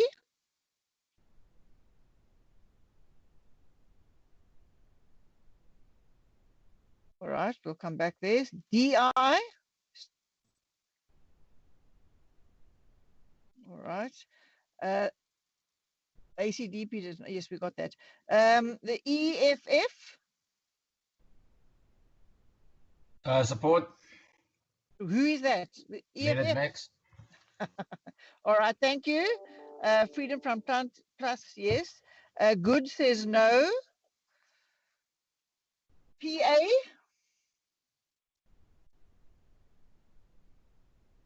Does not support. Thank you. PAC?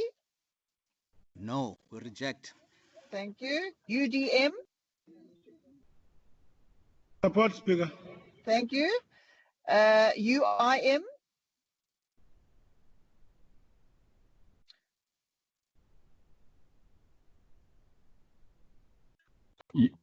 I am not in support, Speaker.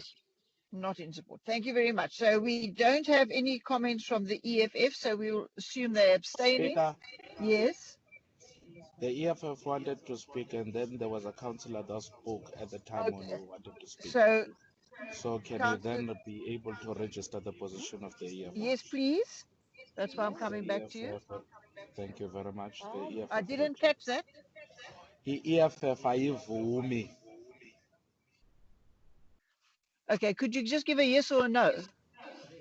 Ndikunikile ukuthi ndithini. All right, thank you. EFF ayivumi. Okay, thank you. We didn't hear from the CMC. Okay, and we didn't hear from the DI. All right, thank you very much. Then the motion is carried, the recommendation is carried. We're moving on then to the next item on the agenda, and that is item 4. And the first speaker on that will be Councillor Fasahi. Thank you, Madam Speaker. Speaker, the purpose of this report is for Council to consider the changes to the membership of the committees of Council. These changes are set out in the report and can be viewed by all the councillors on from page 1 to 6. However, Speaker, further changes were made after the report was drafted for Council, and those changes are as follows. I'll just read it in. Councillor Savant to be added to Community Services and Health. Councillor Adams and Councillor Nevo to be added to Economic Growth, PC. Councillors K and Councillors Hendricks to be removed from Energy. Councillor K to be added to Finance, PC. Councillor Alderman Basson to be added to Water and Sanitation. Alderman Basson and Councillor Cecile Janse van Rensburg to be removed from Innovation and Ease of Doing Business. Councillor Janse van Rensburg to be added to Future Planning and Resilience. And then lastly, Councillor Janse van Rensburg to be removed from Disciplinary Committee. Thank you, Speaker. Thank you. Councillor Picardi.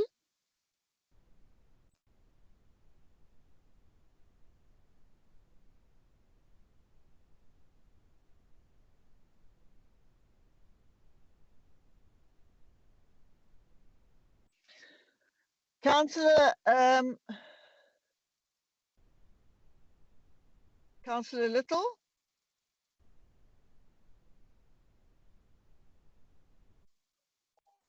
Yes. I speak. Oh. All right. Can you wait, Councillor Little? Councillor Picardi, please carry on. Thank you, Madam Speaker. Let me start by honoring the late Kotini King Ricky Rick, also known as Boss Zonke. May his soul rest in peace. The ANC welcomes the removal of the city money swindler Councillor Rose from the Municipal Public Accounts Committee. Having a corruption and money laundering accused as a member of the committee that is supposed to look after the public funds was already an oxymoron and a juxtaposition in itself. We reiterate, Madam Speaker, that the DA is known for its political point scoring and grandstanding, which with their useless and ineffective step-aside rules. They have a lazy approach when it comes to dealing with corruption in their party. As the ANC, we call on the ruling party in this so-called clean government to remove Councillor Rose from this council and put the people of Cape Town into confidence that the city is indeed against corruption.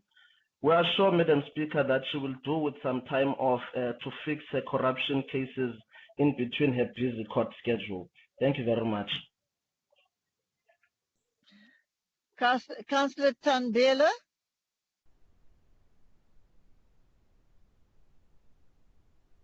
Sorry, Speaker.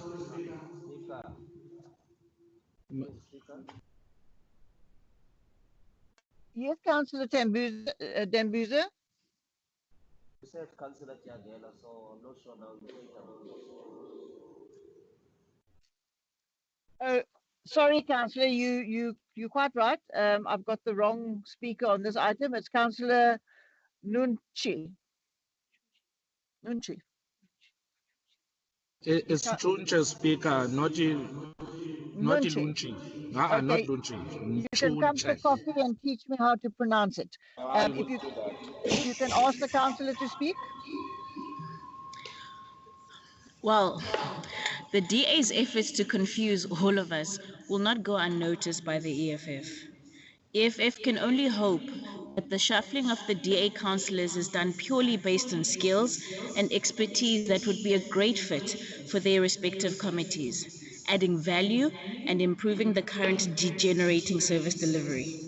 We accept the changes of committees with amendment to call for Councillor Gross's removal of any committee as she is an alleged fraudster. Removing her from Hello. Okay, removing her from AMPAC and putting her on the economic growth portfolio, given the role it plays, is like having a misplaced Robin Hood, stealing from those who need the most. You claim to be a city that cares, so please protect your constituencies by at least giving them honest councillors. Thank you. Thank you, councillor. Councillor Little. Thank you, Madam Speaker. I first would like to say thank you, Madam Speaker. Thank you very much. Good likes, wishes to thank you for taking our recommendation seriously and acting upon that recommendation. This is really encouraging for our work going forward, and that we would love to make this city a city that we can all be proud of. So we thank you, Speaker, for taking our recommendations into consideration.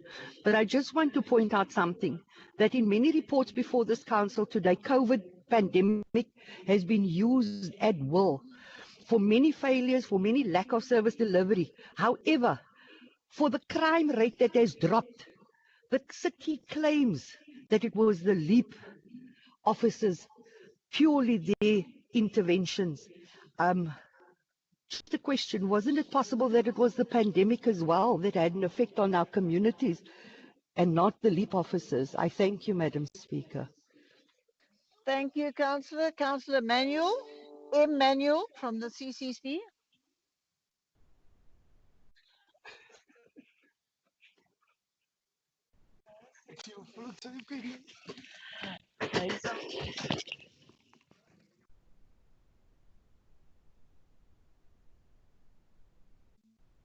Is Councillor Manuel available? Can we move on to Councillor Makonwana? She's available, Speaker. She's having problems with her. Can she use your computer, councillor? After you have muted me, you want me to assist now. Councillor, can we continue with the meeting in a professional way? Can the councillor use your computer or not? Otherwise, we will find one that she can use. She's coming to my computer right now. Thank you.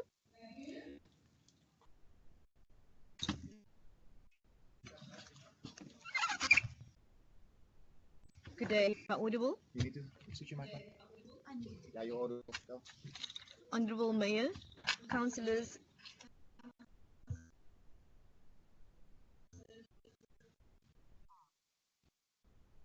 Speaker of the Public. Continue. Honourable Mayor, councillors and the public, Assalamu alaikum wa rahmatullahi wa barakatuh, as well as to the Speaker. Good day to everyone. It was evident that the political play was in process when it comes to Sub-Council 1 in Atlantis. How dare the DA play politics with the most vulnerable by giving Nora Gross a seat at the portfolio while she remains an accused for money laundering and fraud of the Food Relief Fund, according to the Hawks. This is a clear case of racial bias proven when comparing the Bongi and Fritz case. The city is as guilty as the accused by funding her legal fees, a clear indication of a dysfunctional DA-run city of Cape Town. The DA never misses an opportunity to scathingly criticize members of opposition parties with councillors in similar positions. The city is very selective in how they treat the officials. In a time of grave need, where everyone was struggling, we were growing seedlings to fund soup kitchens, to make food. Ordinary people who would place their lives on the line to cook and feed everyone, from the middle class to everyone in between, to the most poverty-stricken areas, to feed and trade with each other. Through this global pandemic, NGOs and NPOs came together to get daily essentials collectively. This is what she was doing. How do you remove and demote certain officials of color of your party, but you elevate others? Is it because she is white and having a white privilege protection?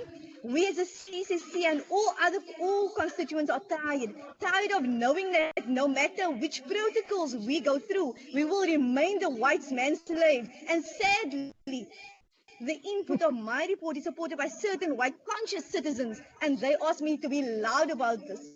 It is evident in our daily lives. We are tired, man. Ons is gatvol. Thank you. Thank you. The point of order, Councillor Langenhoven. Fire, Councillor Sally.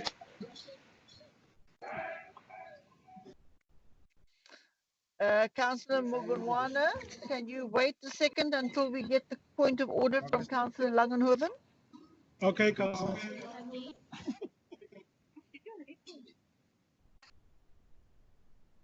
Councillor Langenhoven, are you there?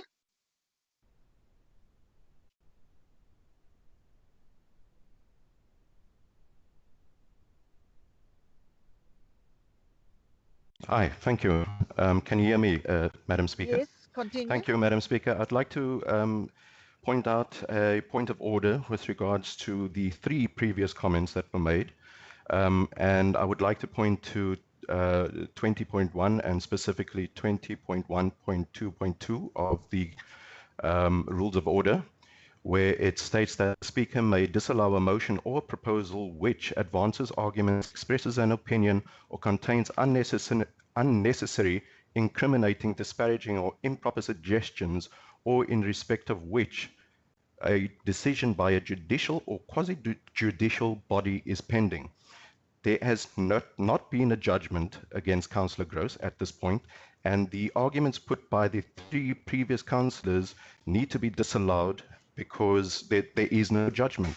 So, Madam Speaker, I ask you that you rule on this. Thank you. Thank you. Speaker, point of clarity. Councillor Langenhoven, thank you. Madam Speaker, Jacob Zuma had not been convicted also. The Councillor DA went wild. Thank you, Speaker.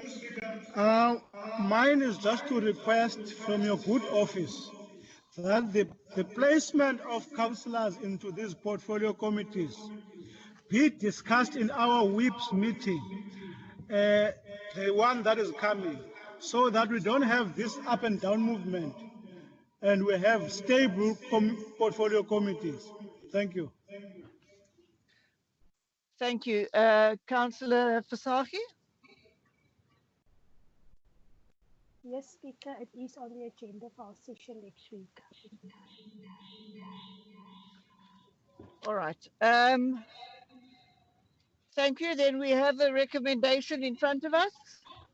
Do we all support the recommendations? Thank you. The next item on the agenda is item 5. And We don't support the recommendations. You don't support it. Thank you, Councillor. Is there any other party that don't support the changes? The CCC does. Thank you. The CCC doesn't. All right.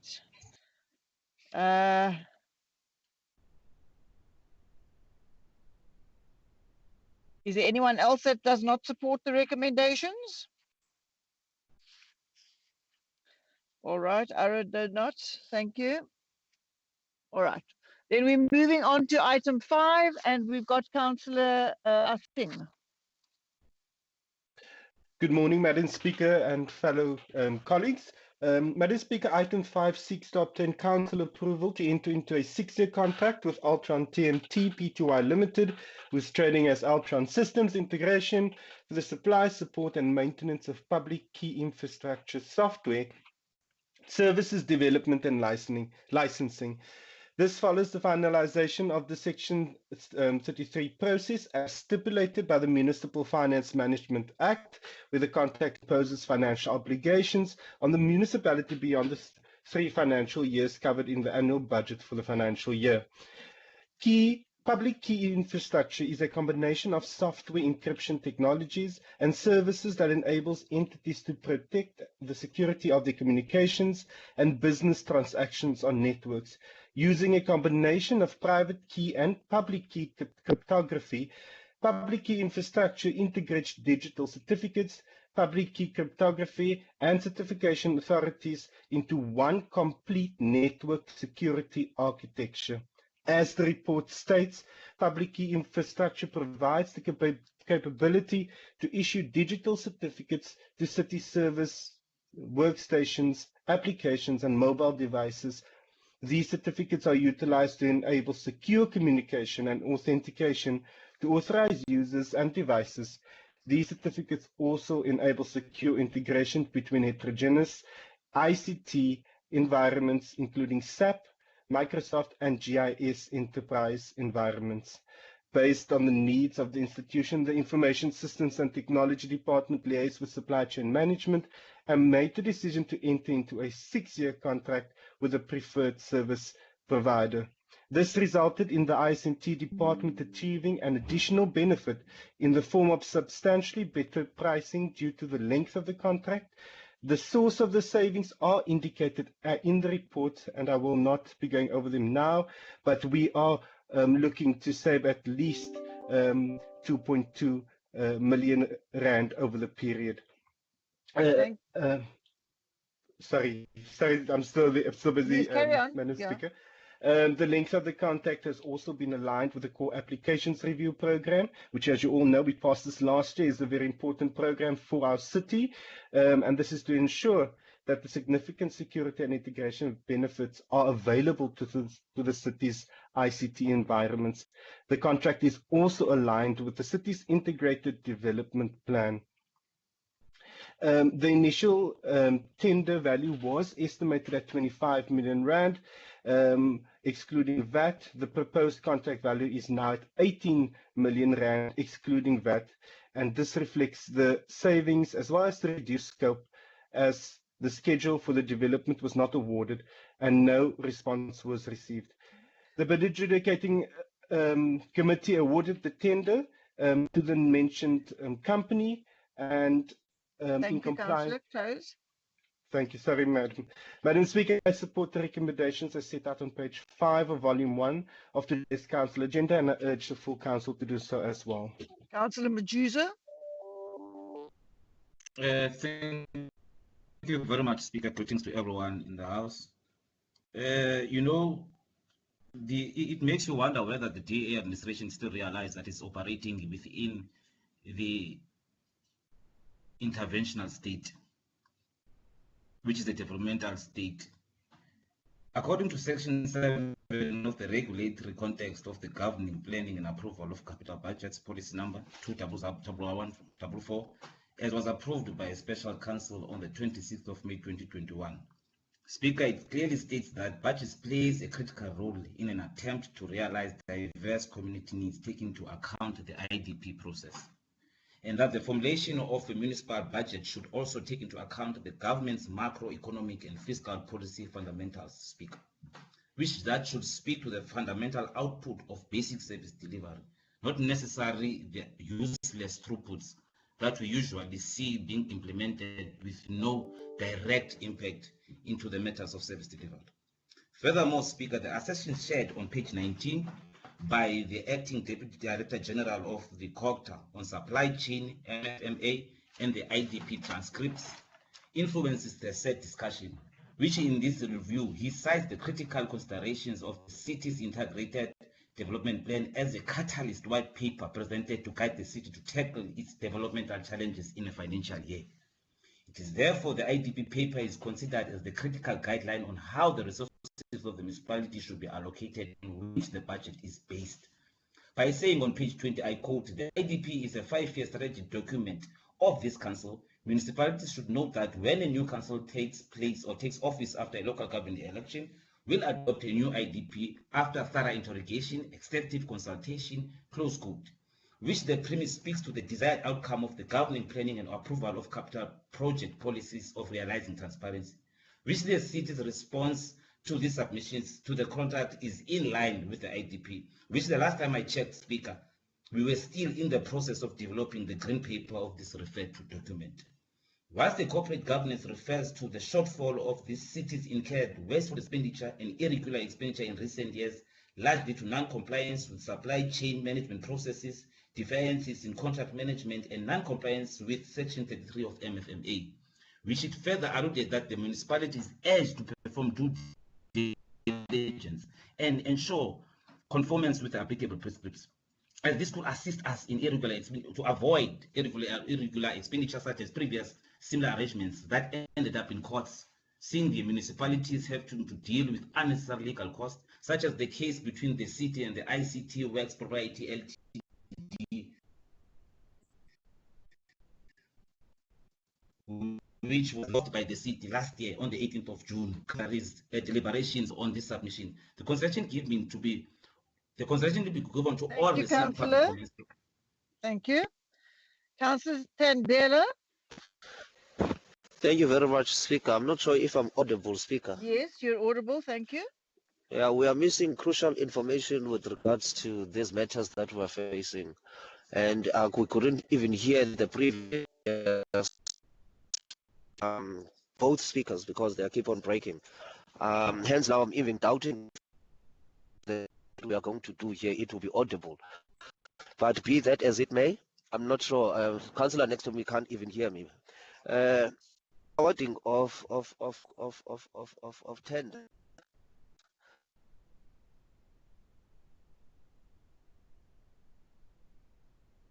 Us to have clear and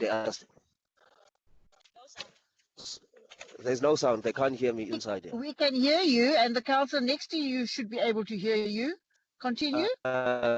Councillor Adams across the room cannot hear me. So, but be that as it may, so clearly our contribution, it will be for certain individuals. So I'm not sure if it's even useful for us to have a contribution in this house. We've been requesting for us to sit in the chamber, but seemingly we are not winning.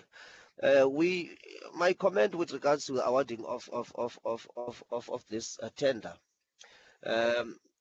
we need to move into a space where we do the infrastructure, we in-house the infrastructure, or we in-source, because these things of tender, we're against these things of tender because we spend too much money unnecessarily. And if we were to in-source, we would be probably in a better position. It's very, very, very concerning for us that city always moves in the space of tendering. But be that as it may, maybe even the issues that we are having here of the licensing, probably the Skype has expired their license, and we are busy with tenders. Again, Speaker, we are requesting that we have a chamber, we all sit in a chamber, so that we don't have these challenges. And if with that request can be heard, I think as opposition political parties, we've been trying to put contribution even in the items that we put in here. They are not being taken into consideration. We've got Alderman Sotashe, who is more experienced even than some of the DA members, but you'll hear them howling or agreeing on matters, or not even interrogating that. So please, can we, as opposition parties, our contribution taken into consideration? Thank you, Councillor. Councillor Cupido. Thank you, Speaker. Speaker, the Democratic Alliance administration need to learn that to bring effective services is to be truthful. Speaker, items 5 and 6 must be read together with item 11 as it has direct bearing on each other. Why did the Democratic Alliance administration fail in the duty of oversight by not being proactive to ensure a smooth running city? Just look at the risk implications, says it all, Speaker. Speaker, item 11 must be read in conjunction with item 5 and 6. By separating these items, we lose sight of the fact that CETA has indicated that they already have a tender in place that deal with these matters. The refusal is now based on the city's opinion that it does not meet the requirements. Speaker, both Cocter and the Western Cape government has highlighted much concern. Also, in the contract agreement, the term goods is to be replaced with goods and or services. That within itself that within its meaning includes consumables, etc., thus leaving it open-ended. That could possibly lead to a possible corruption covered up with the words, etc. Why even is an IT company having to purchase consumables? Are we going to give lunch to SAP or Google online? Speaker, with so many telecom tenders in the city, how many times has this matter been raised and what exactly is the problem with the CETA tender? The exceptional financial benefits are actually not that exceptional as really compares to the normal benefits any company would offer on when negotiating their businesses. Speaker, what is not clear is what the problem with CETA's proposal was and what about the offer did not meet the city's requirements. The new normal called cutting costs is a huge challenge in this council, Speaker. This council cannot be face to face because they are cutting costs with food. The 3,000 plus vacancies cannot be filled because we are cutting costs. Refuse removal trucks cannot be fixed because we are saving money, and so the list goes on. Speaker, here we have a tender which we must extend over a period because we need to save money. Yet the executive mayor clearly stated that we will not meet our capital budget spend.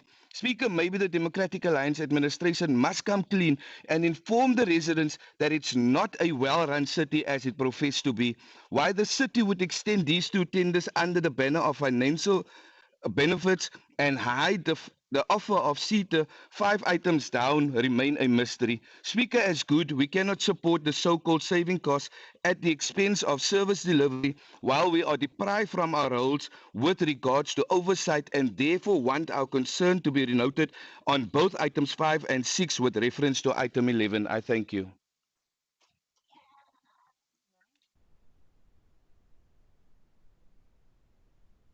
Councillor Christian, thank you. Speaker, the ACDP notes this recommendation on the basis that the city, as previously mentioned, will secure significant financial economic benefit, this based on the length of the contract. Now, as we heard, this contract will also benefit us through the expansion of secure integrated applications, thus leading to better service delivery. Speaker, this contract refers to support and maintenance of public key infrastructure, software, services, development and licensing. Now, according to Councillor Singh, obviously this leads to the issuing of digital certificates. Now, these certificates, we know, are utilized to enable secure communication and authentication. He mentioned things such as SAP, Microsoft, and the GIS enterprise environments. Now, Speaker, the ACDP agrees with the fact that we'll be saving approximately 1.2 million over the contract period, and this obviously in the best interest of the city's residents. However, we need this contract to translate into a lot more than just a financial benefit. Recently, Speaker, we saw residents who are living in informal settlements surrounding the Wallerstein area in Kraaifontein accuse the city of allegedly rigging the EPWP hiring process, which has resulted in them not getting a chance to be employed. Now, according to the Wallerstein Development Forum Secretary, residents were upset with the city for continuing to use a system that is not working to everyone's benefit. Speaker, to put it in context, there was a meeting that took place. Present at this meeting was an official, the waste company that the city uses, the office of the local councillor, and community committees on behalf of residents. In this meeting, residents tabled why they are not happy with the EPWP hiring process. Now, what is the relevance? In the same meeting, the City of Cape Town official said that the city uses a process of randomization. In other words, they depend on software, they depend on certificates, but they struggle to get new names onto the system, which is why they have to renew the contracts of existing employees. Speaker, the longer these type of system errors remain unresolved, the longer our communities battle with things such as service delivery. We hope that with this contract, all 18 million of it that these type of system errors will no longer exist. We're not asking the city to deviate from its systems, but if we look at this amount of money that's allocated towards software, IT, and development, responses, like we heard, is unacceptable.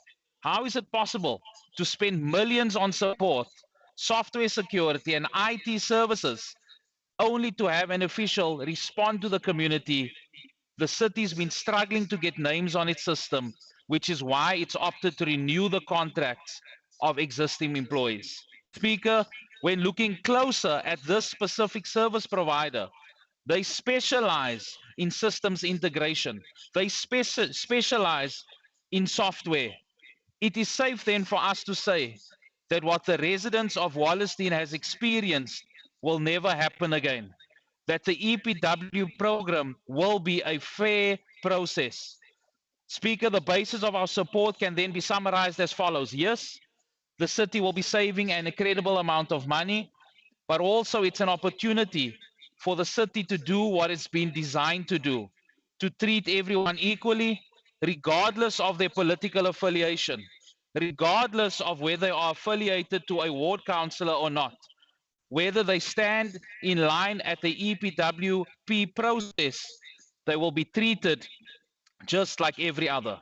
What the people of Wallerstein experienced is directly linked to the information systems and technology department of the City of Cape Town. Awarding this contract should strengthen what seems to be a current weakness. In fact, Speaker, we know this happens in other areas as well. As previously mentioned, looking at the service provider speciality, not only will this strengthen the department, but it will also eradicate all future system errors which hold our people back. Thank you. Thank you. Councillor Hendricks.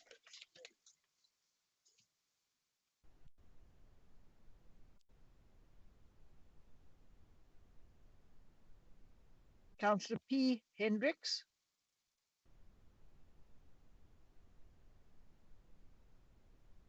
Thank you, Speaker. Can you hear me? Yes, we can hear you. Thank you. Awarding the contract which will incur a financial obligation beyond the budget cycle.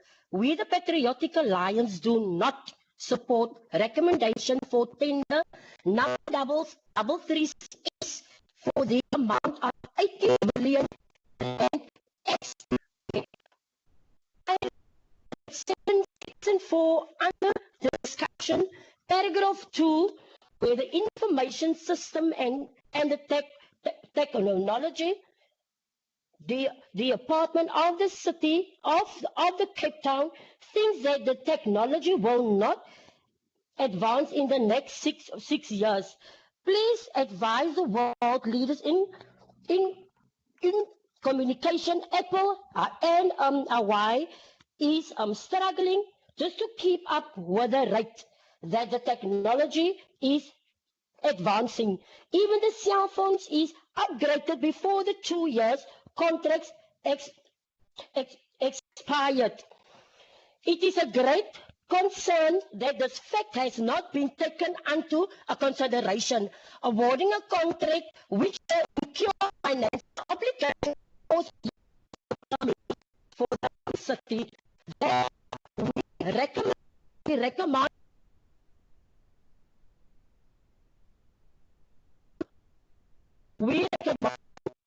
the city grant the contract for 12 months only, and the tender giving to smaller companies the opportunity to thank you, Speaker. Thank you. Councillor Jacobs.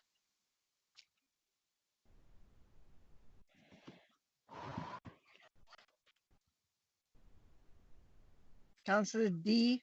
Jacobs. Am I audible? You're audible. Thank you. Greetings to all. I greet you all in the name of the Most High.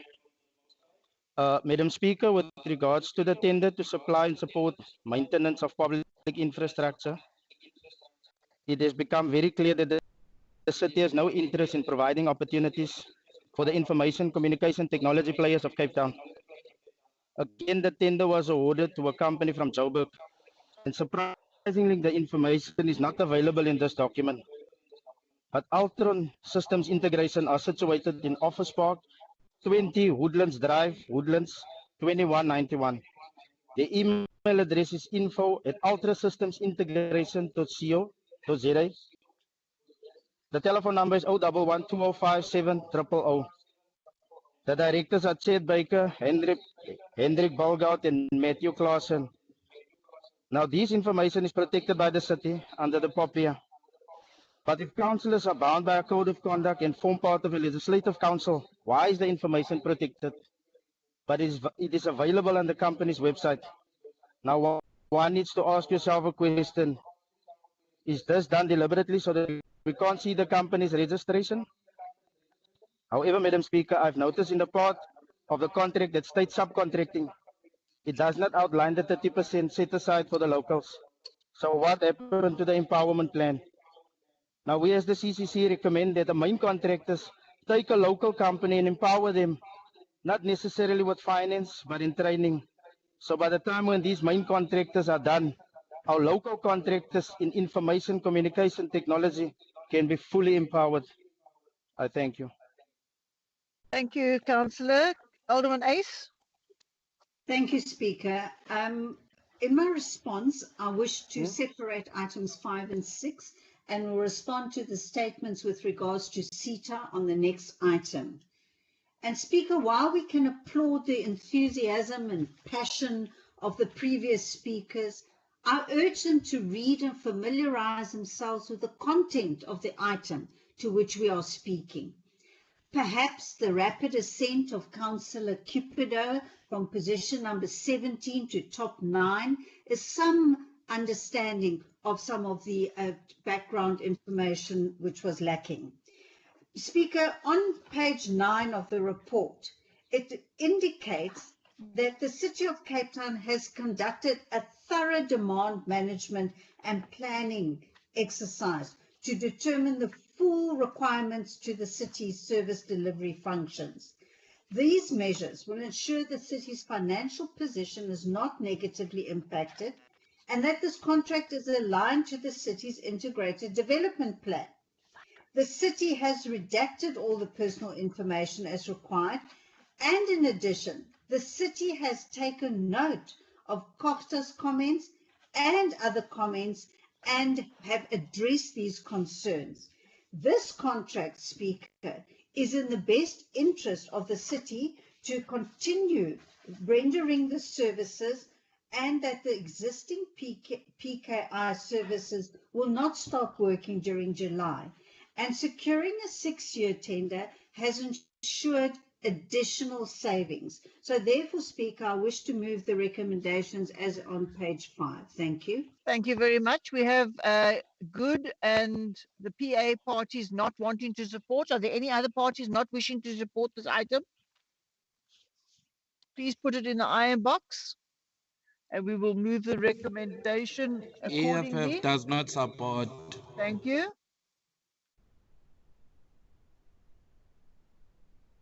All right. Thank you very much. PAC does not support. The PAC does not support. Thank you. All right. Now we move to item 6 on page 109. And I'm going to ask Councillor Asing. Councillors, we are going to start running into a time problem if we waste time. So Councillor Asing, you may start.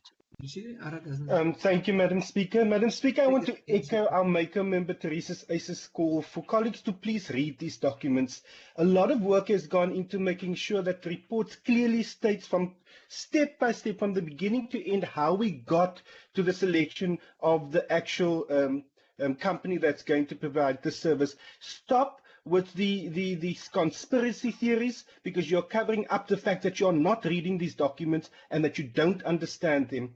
So please, I echo Maker members' call that we read these documents, especially these smaller parties who tend to spread their conspiracy theories. Madam Speaker, item 6.6 to obtain council approval to enter into a 5-year contract with Terraco Data Environments Pty Limited for the provision of telecommunications network interconnect facility and services for the City of Cape Town from the 1st of July 2022 to the 30th of June 2027. An interconnection facility is a means of connecting communications services between multiple locations. An interconnect facility may include network control and administrative circuits, as well as the primary traffic circuits. An interconnection interconnection providers offer the benefit of a direct physical contact point between services providers and customers.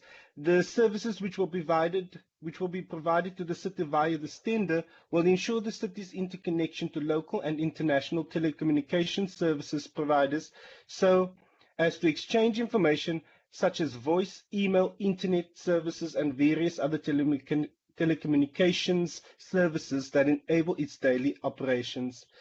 Therefore, there is a financial and economic benefit in having a longer-term contract at the interconnection facility where all telecommunications service providers are located. This reduces data transmission costs since the connections are direct and therefore results in longer-term financial and economic benefit for the city. There is also a reduced supply chain management, procurement, and administration costs as a result of having a long-term contract compared with a shorter-term contract. Madam Speaker, all the processes as required by Section 33 of the Municipal Finance Management Act has been followed, and recommendations were made, and the city did respond to Provincial Treasury and to National Treasury on the items that they raised. Madam Speaker, this report is yet another masterclass in excellent governance. Unfortunately, based on the comments made by the smaller race-based and fake news-dependent parties on the previous item, I'm certain they will continue with their conspiracy theories. Madam Speaker, in short, the legislative processes has been followed. It makes good business sense to extend the contract to realize economic and financial benefits. The bid adjudicating committee, who is the delegated authority, chose the winning bidder. This is a good move for the city and it will benefit the residents of the City of Cape Town. Madam Speaker, I support the recommendation as set out on page 109 of Volume 1, and I urge the Council to do so as well. Councillor Majingo.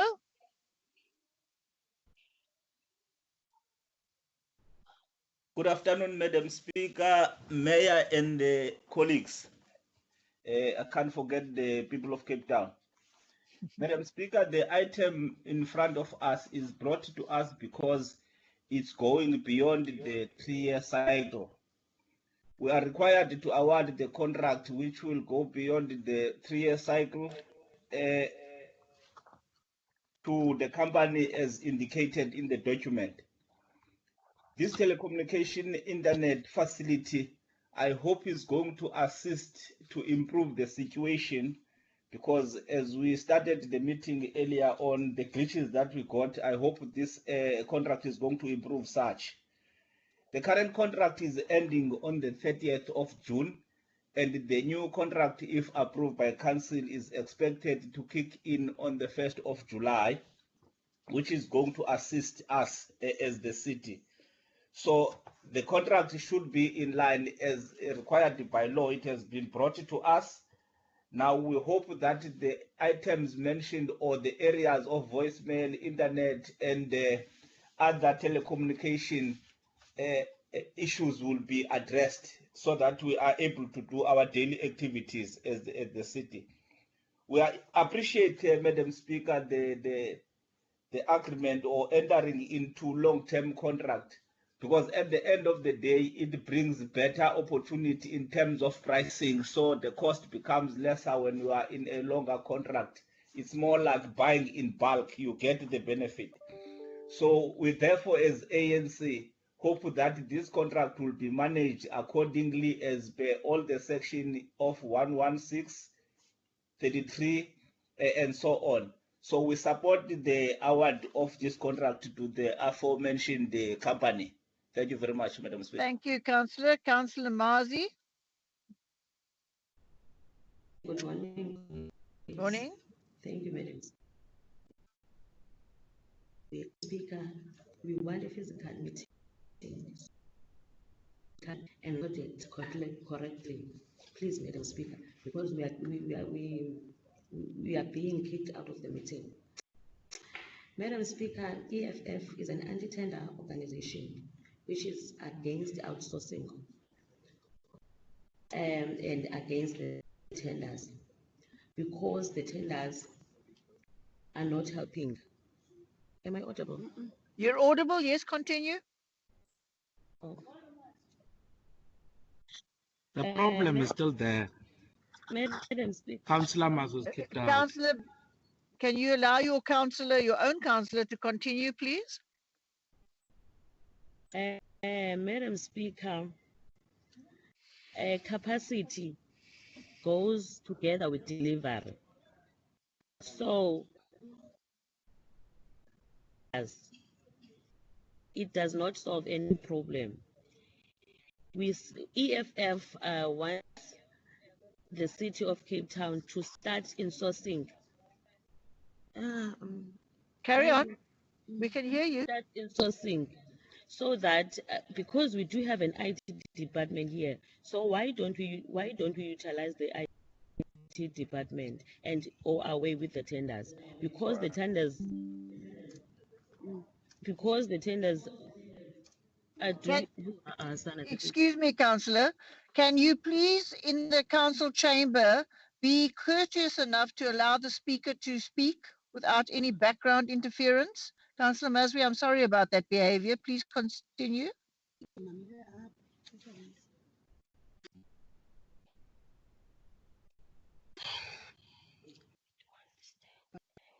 The tender system is nothing but reaching the rich and just to utilize the money in the umbrella of the tenders.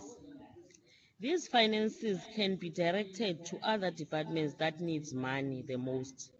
But yeah, the DA-led government will never understand because they are living in posh areas. Thank you, Councillor. So, Madam Speaker, EFF against this item. Thank you. Thank you. Councillor Hendricks.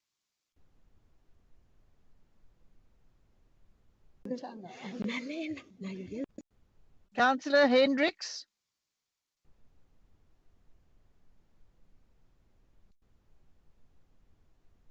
All right, if Councillor Hendricks is not available, then we will conclude with Alderman Ace. Thank you, Speaker. I want to report on the CETA compliancy matter, which was raised by a previous speaker under the previous item. The supply chain management policy determines that where a transaction value of IT-related goods or services exceeds 50 million in any financial year, or if the transaction of a single contract exceeds 50 million. The City of Cape Town did present this to CETA to determine if CETA had an active contract that the city can leverage from. The response from CETA was that an active CETA contract is not in place.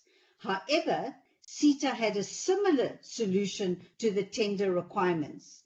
At this point, the core application review project team regarded the obligation under the clauses 72 to 74 of the supply chain management policy and informed CETA that the city will disengage. The core application review team motivated this decision based on the fact that the CETA did not have a contract in place which adheres to the terms and conditions implied by the supply chain management policy and relevant regulation. So the city acted prudently and in interest of the city because the proposed and wanted to continue engagement in an attempt to convince the core team to leverage from the CETA solution. This process continued from the initial engagement with CETA for 6 months and hence caused a delay in the go-to-market of the tender in our time frame. The matter was resolved when the car team management approached legal services to interpret the referred SEM policy clauses and relevant regulation and present an opinion on the matter. Based on the legal opinion, the tender was advertised on 17 December, 6 months after the intended advertisement. A summary of the legal opinion was presented to CETA in a memorandum to ensure that both CETA and the city is in agreement. Furthermore, agreement was reached with CETA that the process to act on the obligation under the SEM policy must complete. So therefore, Madam Speaker, I move the recommendation as contained on page 109.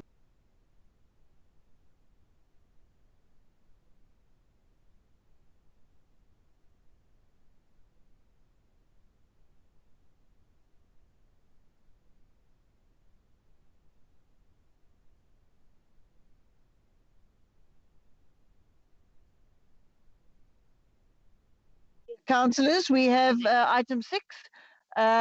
We have Good and the Good and the EFF who have indicated they're not in support. Are there any other parties not in support of the recommendation? All right, please indicate in the iron box. Others against? All right, thank you. We note that. So the recommendation is carried. Can we move then on to SPC item number 7? Councillor Kleinschmidt. Thank you, Speaker. Speaker, am I audible? Yes, you are. Continue. Colleagues.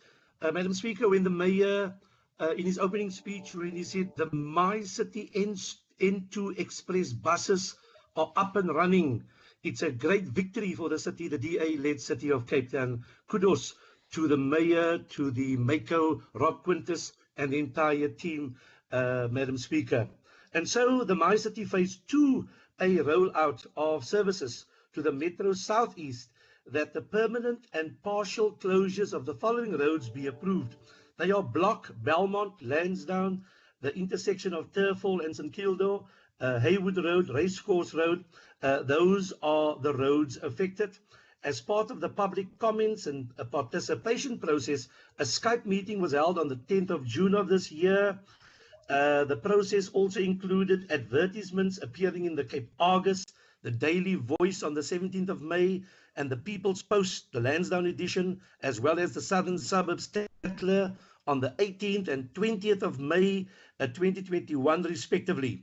And then, of course, again in the Afrikaans papers, Die Burger and Die Son on the 17th of May.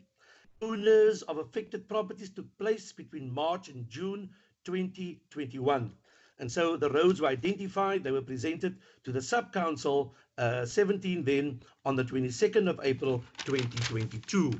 The public comment process included legal notices, 195 in all, have your say adverts were sent out, and 86 emailed notifications issued.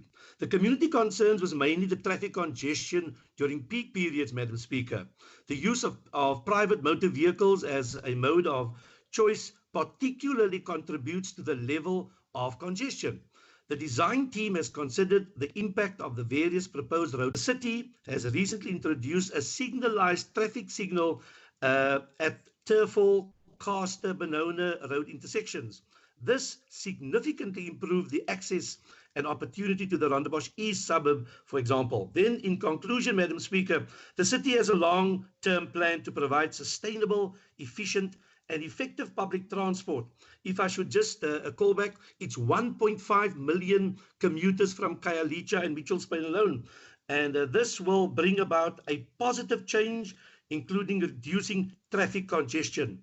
This very project in question is instrumental in bringing about this change. Madam Speaker, I hereby request this House to support the city's proposal to the partial and full closure of the aforesaid roads. Where the ANC government has failed through its state-owned entities such as Transnet, PRASA, Metrorail, the city of Cape Town wants to up their game and provide an effective working transport system. I thank you, Madam Speaker. Thank you. Councillor Badela.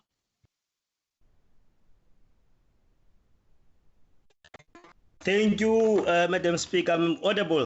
You're audible, sir. Carry on. Thank you, Madam Speaker. Good afternoon to you, Madam Speaker, colleagues, and the residents of Cape Town. The City of Cape Town inclusion previously approved the conceptual design of my city Phase 2A rollout services to the Metro East in 2016. Identify to close the vehicular traffic on otherwise change in order to ensure road safety,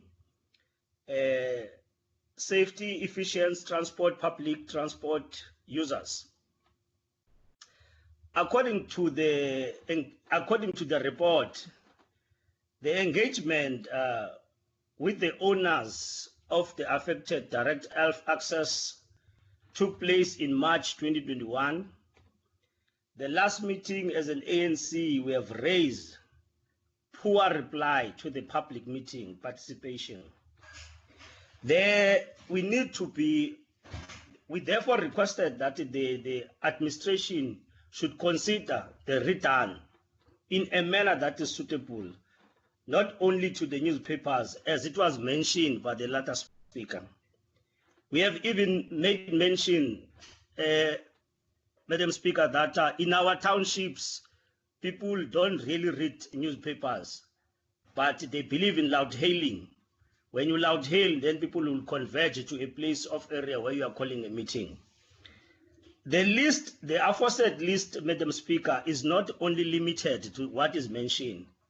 The areas that did not respond, or the response was very poor, is Yonyanga East, Ems Drive, for example, and Philippi.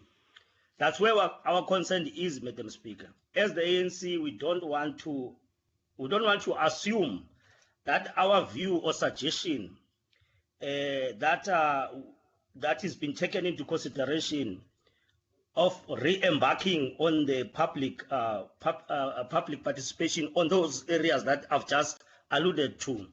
However, Madam Speaker, we are on record as ANC supporting my city Phase 2A. We don't have issue with that. But what we are avoiding to happen is to have unnecessary delays when communities complaining that they were not consulted in terms of the partially roads and fully closed roads that are suggested in a route. We therefore, Madam Speaker, hoping that the administration will consider our request to do or conduct some public participation on those areas that never responded. Thank you, Madam Speaker. Thank you very much. Councillor Quintus. Thank you, Madam Speaker. Am I audible? Yes, you're audible. Carry on. Thank you, ma'am. I would like to thank Councillor Patala for his commendation of the My City Southeast Corridor expansion, also known technically as the Phase 2A project.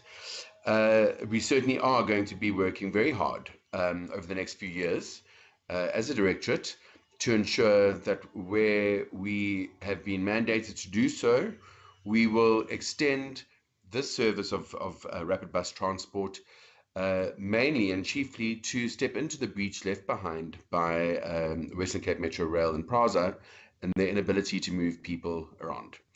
The ethos of the Urban Mobility Directorate, in my view, is to keep Cape Townians moving.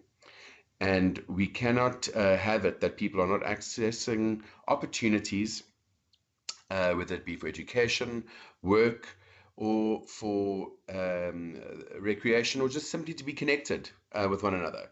This entire project over the next few years really serves to achieve that objective. Now, the ward councillor for the area has given a rather fiery testament to the amount of engagement that took place regarding this specific extension of the road closures that are necessary for this crucial, vital, essential service, which is going to be the Southeast Corridor expansion. So I believe that if the ward councillor is satisfied, if the report indicates that none of the appeals or objections, none of the objections were upheld in terms of appeal, in other words, they were deemed not material in terms of the greater scope of what must be done, I cannot, with any further thought, delay the recommendation or the support thereof to go forward. It is going to be an ongoing issue, I think, over the next few years, that we see this particular argument raising its head, and we understand that when any great work is undertaken, that there will be some level of discomfort or inconvenience experienced by one or two members of a larger quartile of communities whilst we try and roll out this public benefit program.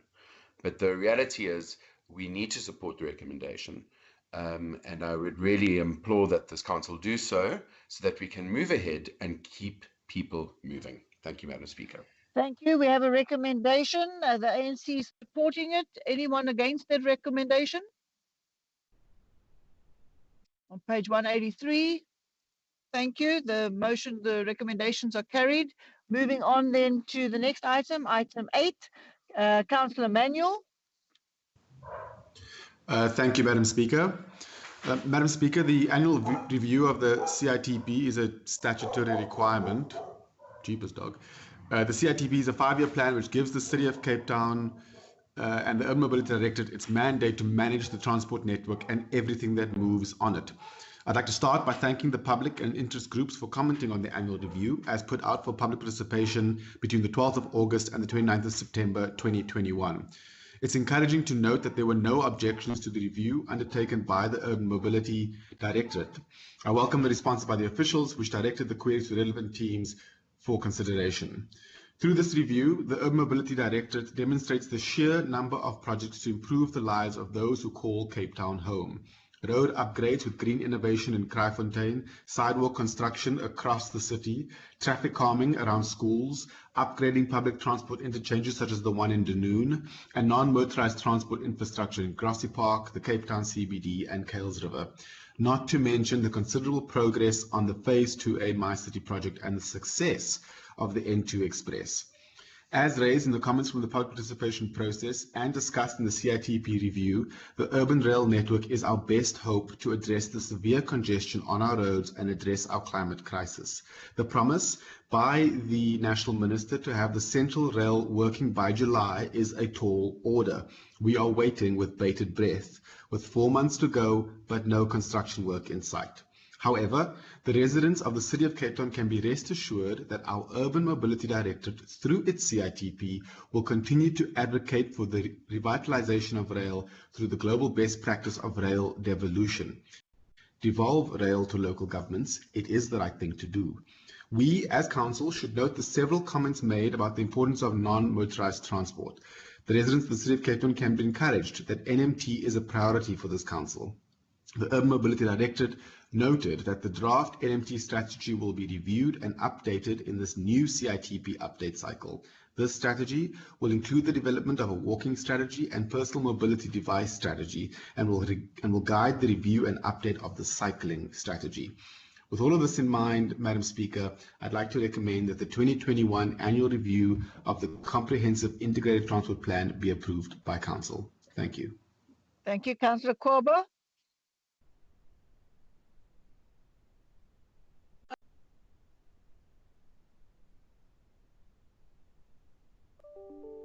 Go ahead, Councillor. Speaker? Yes, carry on. Okay. Afternoon, councillors and Speaker. As the ANC, we support the review. We support the review of the CIC. Our poor people in a long run will benefit on the single ticket. Appreciation. On the MEC, I would like to add that the MEC consider the relevant stakeholders in the transport industry.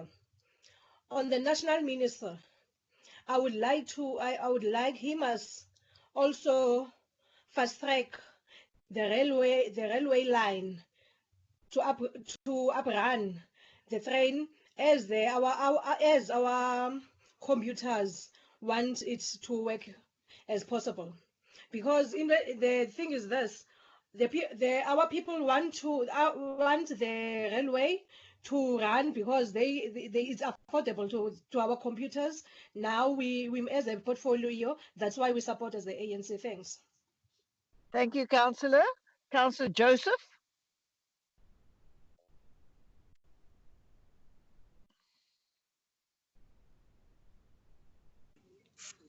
Thank you, Madam Speaker. Can you hear me? Yes, we can hear. Continue. Thank you. Good notes to report before us, the Comprehensive Integrated Transport Plan. This plan of action was developed and the report refers to working together to build reliable transport structures and that infrastructures are upgraded and maintained. We also see a number of projects that has been earmarked for upgrading of roads at the same time that funding has been allocated. The funding allocated to the poorer areas has been redirected to Formula E in the CBD area, which to the best of my knowledge has not been materialized.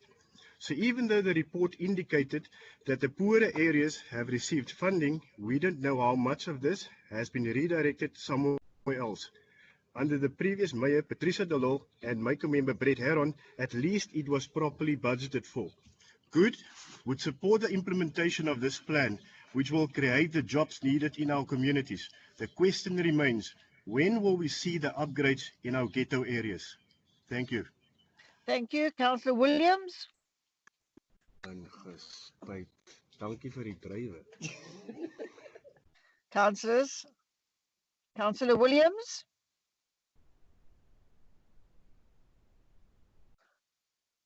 Right, Councillor. Oh, there we are. Is Councillor Williams there?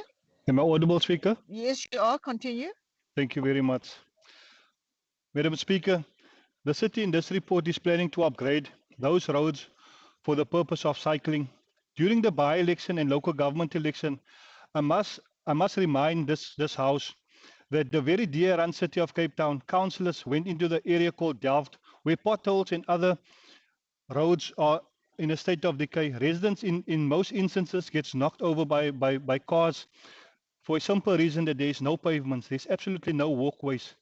Our kids, however, faces the brunt of this. Millions of rands has been spent in the past in the wealthy areas for bicycle lanes. Where it is most needed is in areas like such as Delft, as I've mentioned, in Mitchell's Plain. Noord to Kommetjie Plattekloof is not an area of need. As the Cape Colored Congress, we call on the mayor to put his own words into action, that being, he would be a mayor for all the people of Cape Town. Madam Speaker, cycling lanes has been built in the past, of which taxpayers had to fork up millions and millions of rands. This not being in the interest of the majority of the people of Cape Town. We keep on seeing certain sports being funded millions, and yet Mitchell's Plain for 40 years later have not even received an athletic stadium. Yet it is not a priority for this administration.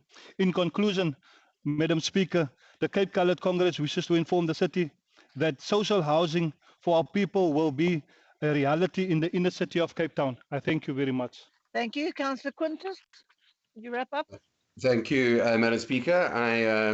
I note that the Cape Colored Congress has used the opportunity to speak to this item by speaking to a whole lot of other items that are absolutely not relevant to the agenda item before us. So I'm not going to speak to the items that fall outside of this. What I will say, however, is that I have personally visited Wallerstein, where we looked at a stretch of about 16 or so kilometers of bicycle lane, which goes through Wallerstein into Kells River, Kraaifontein, well utilized in rush hour by people from disadvantaged communities cycling to and from their place of work and cycling to and from their place of schooling.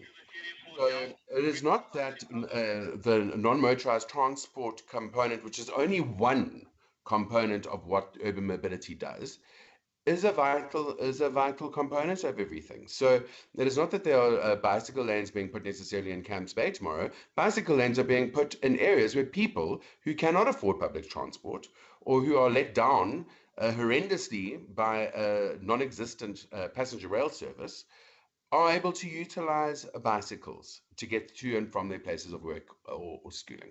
So I would like to just make it very clear that it is a vital part of the overall road network because it is made available for those who do not have the luxury of driving in a car and who maybe not able to afford public transport. But nonetheless, I thank the other speakers for their commendation of this review of our integrated transport plan for the city. We do know that it has been a well interrogated document with much feedback from stakeholders outside of the city of Cape Town, and we are quite proud of this document. And we would like the support of this council to recommend that it goes where it needs to, which is to the MEC for Public Works and Transport of the province, as well as to the National Minister for their assent so that we can continue doing the good work, which is not just about roads and not just about public transport. There's a whole collective effort here, which is about keeping Cape Townians moving in all manners. And this allows us to do that. I hope that we are able to recommend that this go forward to the ministers. Thank you, ma'am. Okay. Councillors, there's a recommendation on page 248. Are there any parties that are not supporting the recommendation? Thank you very much. We're moving on then to item 9. Councillor Marie. Good afternoon, everybody. Madam Speaker, I wish to bring this item 9 on the agenda, granting of public principal approval, process transfer by public competition of city-owned land being vacant as 31517 at Zambezi Street, Wimbledon Estate, Blue Downs for community purposes, page 484 to 512. It's be resolved that Earth 31517 is not required for provision of the minimum level of basic municipal services, and that we consider the in-principle approval of the Council for the transfer by public competition. Madam Speaker, the process followed thus far is compliant with the provision of the Constitution related to public rights, transparency and equal opportunity for public participation. It is confirmed that the fair market value of the asset described and the economic and community value to be received in exchange for the asset should be considered. As part of the envisaged purpose, activities that will promote healthy and sustainable communities with a specific focus on social cohesion, programs, for example, ECD, care for the elderly, etc. The application was discussed at Sub-Council 22 on 19 April 2021 and was supported. Madam Speaker, the transfer of the land will relieve Council of the maintenance burden. Council will receive a financial benefit in the form of the discounted sale price, as well as future rates and services charged in respect of the property. The city will gain from the improved social development within the area, and as Ward Councillor, I welcome this transfer, as this focus on the DA uplift and disadvantaged communities. I thank you. Thank you, Councillor Nokumbolo. Nkosi somlomo siyijongile le item somlomo njengomuntu wesizwe kwa F number 3157 number 1517 eBlue Downs istrato kuthiwa yiZimbezi Street ya yenziwe kakuhle apha somlomo ngesilungu bayiqhumsha bathi it's for community purpose. Lo mhlaba unikezwa apha for community purpose. Singumbutho wesizwe ke sifuna uyixela somlomo. Njengenkomba yethu ebesinayo iNazareth ibigqibile phaa into yoba umhlaba siyawuthatha ngaphandle kwembuyekezo. Sithi abantu bethu mabangathengiselwa umhlaba. Siyazi uba bayasokola. Okay, Councillor, can you just let the interpreter catch up? Ixesha lam. Thank you, Chairperson. Thank you, Chairperson. As we indicated about this vacant erf 31517 in Blue Downs at Zambezi Street, Wimbledon, we as the African National Congress, as we recommend that this is for community purpose, what we are saying is that land should be given back to its people without being paid for. In other words, to expropriate the land without payment. That is our stance that we are taking. Thanks, Chair. Thank you. Sithi kasomlomo abantu bakuthi bayasokola banazindawo zohlala. Siyenza isiphakamiso ke njengombutho wesizwe ukuthi isixeko masidibane norhulumente wophondo nokazwelonke. Urhulumente wesixeko enze lento sithi zi-basic service, i-infrastructure. Okazwelonke akhangele imali anoyigalela ukwenza abantu bakuthi baxhaswe banikwe indlu yomxhaso. Lo wephondo njengorhulumente osebenzayo uthi aqhube inkqubo okhelwe ukwenzela uba lo mhlaba ungathengiswa sihlalo. Sithi ke ngoku ngombutho wesizwe hambani nina, yekani le nto yenu yemikhuba yofuna uthengisela abantu bakuthi abahluphekayo. Siyayazi bapha eKapa xa kwezi ndawo ezininzi zogoba ityholo abantu abanandawo zohlala, but i-DA ngenxa ibingumbutho wabantu abanemali nabantu abamhlophe iyaqhubekeka ifuna uthengisela abantu bakuthi. Sithi ke somlomo makudibane abarhulumeni bonke, lo mhlaba uthathwe, isixeko siwuqalise, singawohlulahlula isixeko sibe yinxalenye, ngoba isixeko siyohlulakala kukho izindlu ezoneleyo, kudala sohlulakala. All right, thank you. Councillor, let the interpreter catch up. Chairperson, what we are also alluded to the fact is that this land shouldn't be sold or sell. What we are proposing as the government or the ruling party is that as you are also one of the spheres of government, and also the provincial government and national government should then come together, and then they should then find a resolution to give this land to the people, but then do the infrastructure basic services, because our people, especially the designated people, the poor people, haven't got money to pay for land. As you who are the ruling party, the Democratic Alliance, you had failed the people in terms of providing the people with the necessary service, and to see to it that the services which the people are entitled to, they do get access unto it. Thanks, Thank you. Thank you. Okay. Are you finished, Councillor? Yes, I'm finished. Thank you. Councillor Batu?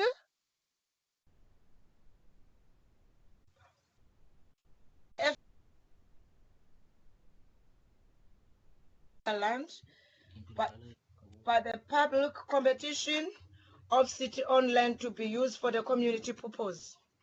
The land can be used for community benefits, things like a skill center of the elderly people, also with the youth that lives in the surrounding area, that can help also with reducing the crime rates in the area. There also church on that land that has a tent structure. That church can also have a chance to be able to build suitable structure that promote the safety of the community, and to have a proper structure to worship on, as long as it speaks to the upliftment of the community, where no money is given for the transfer. Therefore, EFS fully supported for the transfer. Thank you, Madam Speaker. I'm done. Thank you. Thank you. So the EFF is supporting this item. All right. Councillor Damani?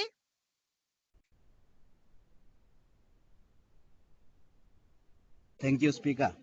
Speaker, would like this go for the record for all immovable items in the agenda of the city. It is a fundamental principle of the PAC that the land is not a commodity. Therefore, all pocket of land that belongs to the city cannot be sold.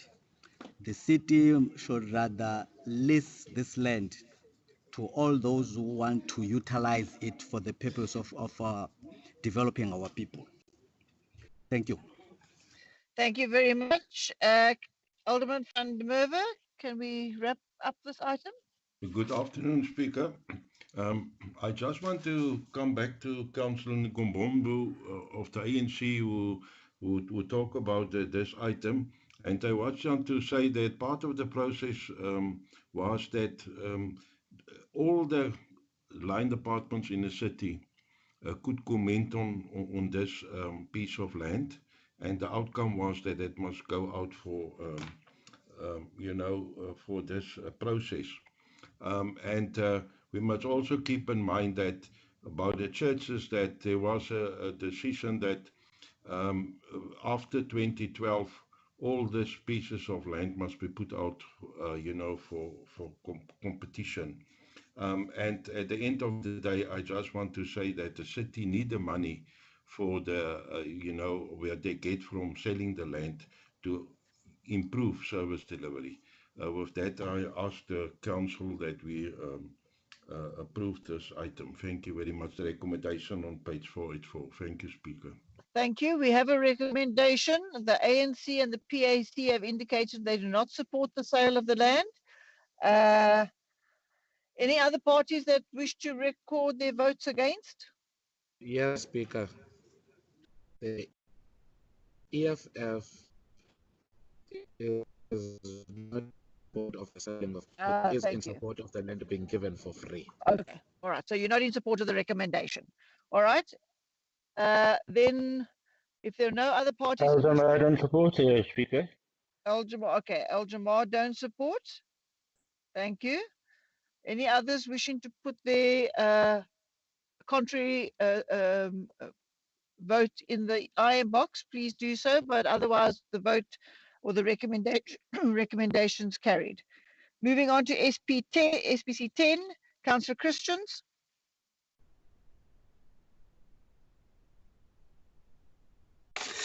Good afternoon, everybody. Good afternoon, Madam Speaker. Afternoon, continue. Madam Speaker, the proposed transfer by public competition of the city-owned earth 49947, Hazeldean Road, Portland, Mitchells Plain, has gone through an extensive exercise to be Zone General Business 1. Mitchells Plain is a rich, diverse society.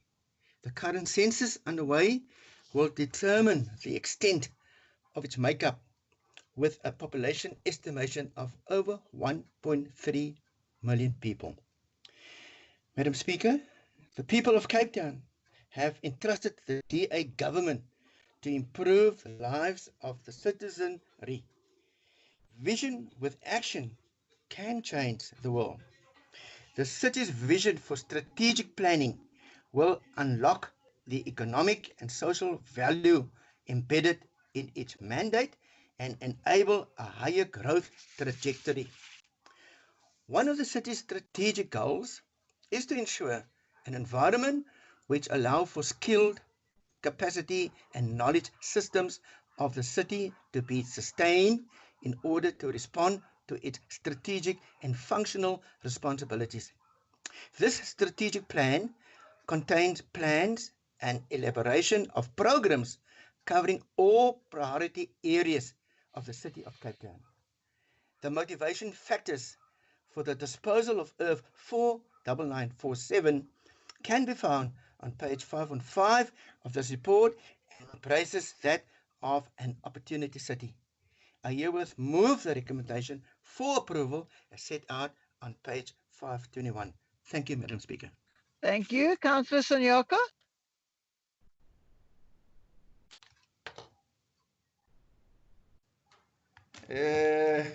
Madam Speaker, kwesisiza sika 49947, as the ANC, we would like to outright oppose the auctioning of the land in Cape Town in the face of the landless and the conditions of squalor within which the poor majority lives under.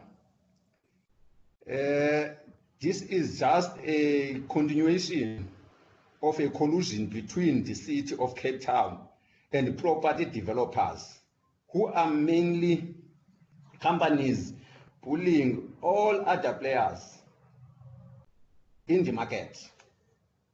The primary focus is to maximize profit, which is directly linked to the values and principles of this DA-led government. This city of Cape Town has failed to address the housing backlog in the metro Every year, the informal settlement are affected by fire and storms. And there has been no sustainable solution to the housing crisis.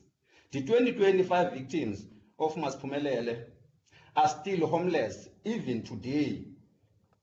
A 32 million allocated for that disaster still remain unaccounted for. The collusion between the city and the private property investors continues to loot money meant for development for our people. The ANC rejects these motions, Madam Speaker. The transfer of land process towards the city of Cape Town has to be primarily beneficial for the vulnerable in terms of their development. If, however, the process is endorsed, it will need to be closely monitored if whether the development will result in the upliftment of the vulnerable people. In that, basically, this motion is specifically reserved for the capitalists and in the expense of the poor who disparately need the land. So in that, we're not in support of who are rejecting. Thank you very much. Thank you, Councillor. Councillor Stuurman.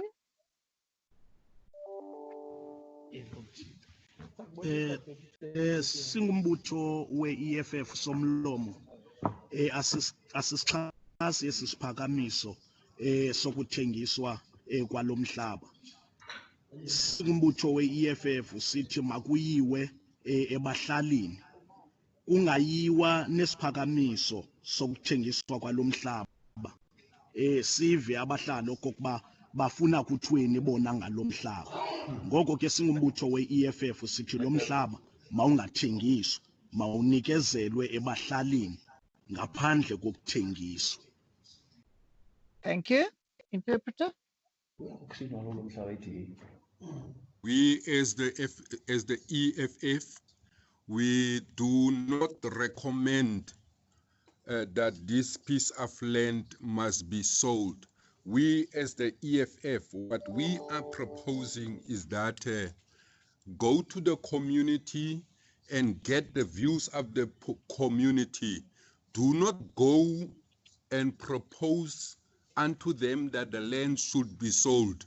You will hear from them. We as the EFF, what we are saying is that the land should be given to the people without any payment. Thanks, Chair. Okay. Thank you very much. Councillor Philander. Thank you, Speaker. Speaker, I think the ANC councillor don't know where the location is of this property, and obviously didn't read the full report and also track what sub-council has done, making sure taking our community with us.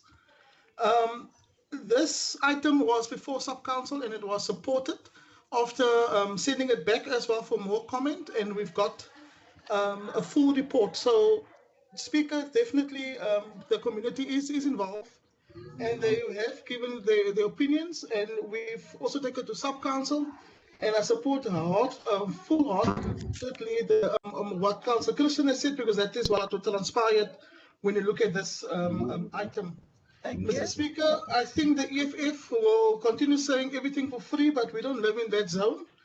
The community is quite supporting of this item, and so I would like to move the recommendation on page 513 from A to E. Thank you, Speaker. Thank you very much. We've got the ANC and the EFF against the item. Are there any other parties that are against the item? Please indicate in the iron box. Aldermas against, Speaker. Thank you. The PH has made it clear land is not a commodity. PAC and Al-Jamaa. Thank you very much. All right, then having that noted, we have the recommendations been moved, and we move on to the next item, which is item 12, Councillor Wannenberg.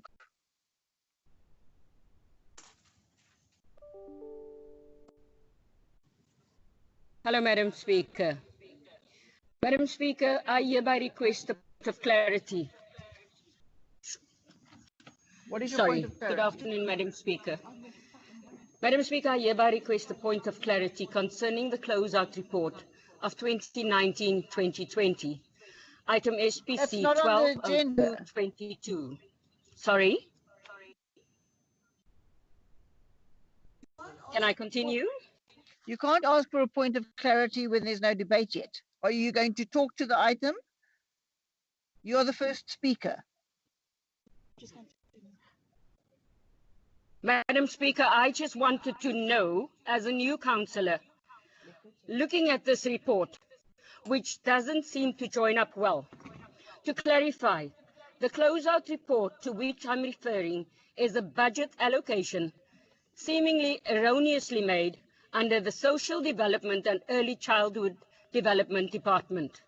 However, the report disseminated does not reflect these facts and instead allocates 21 million to the Arts and Culture branch, namely Okay, Councillor. institutions for the performing arts. All right, your Was time's the up, resulting Councillor. COVID era grant in aid for Thank 2020. you. Councillor Boy.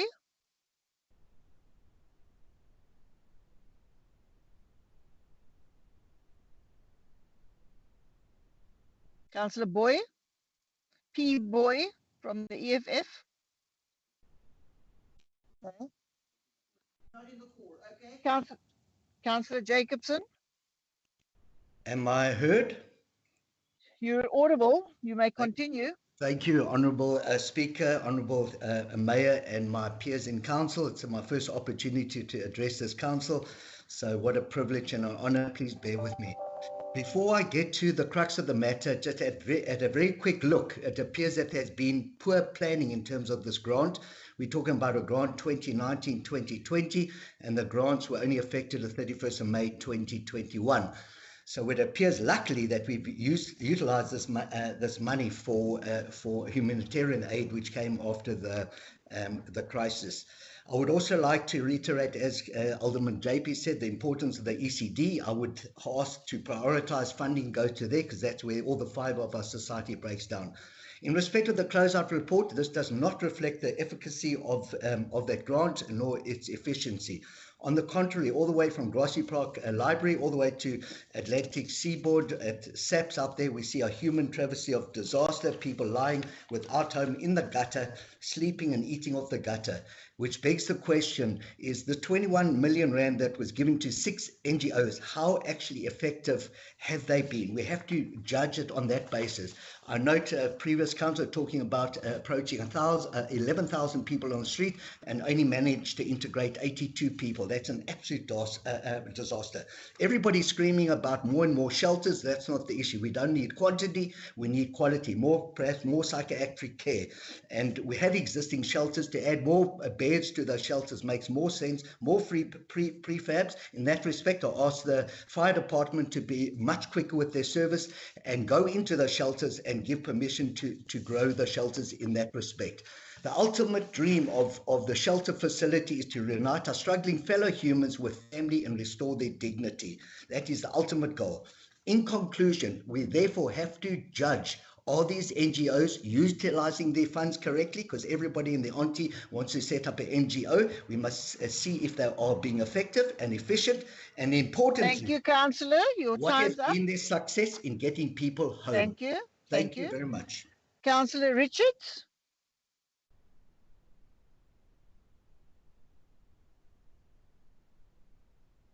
Thank you, Madam Speaker. Am I audible?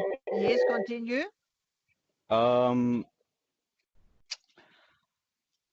It is very difficult to comment. Am I audible? You're audible. You've got 2 minutes. Oh, okay. Thank you. Thank you. It is very difficult to comment on this relevant item because certain annexes were not available on the agenda. We, the Patriotic Alliance, would like to appeal to the city to make better use of the 21 million rand budget provided for social development and early childhood development to fund more of the local MPOs like Viges House of Hope, SAS Foundation, Healing Waters Community, Nadia Groundbreakers and Cape Flats Wellness Center. Also, there are many local ECDs in poorer communities like Busy Bees and Handprints that are falling apart and that has never received funding from or assistance from the City of Cape Town. Thank you, Madam Speaker. Thank you very much. Councillor van der Ross. Thank you, Speaker. I'm trusting that I'm audible. Yes, carry on.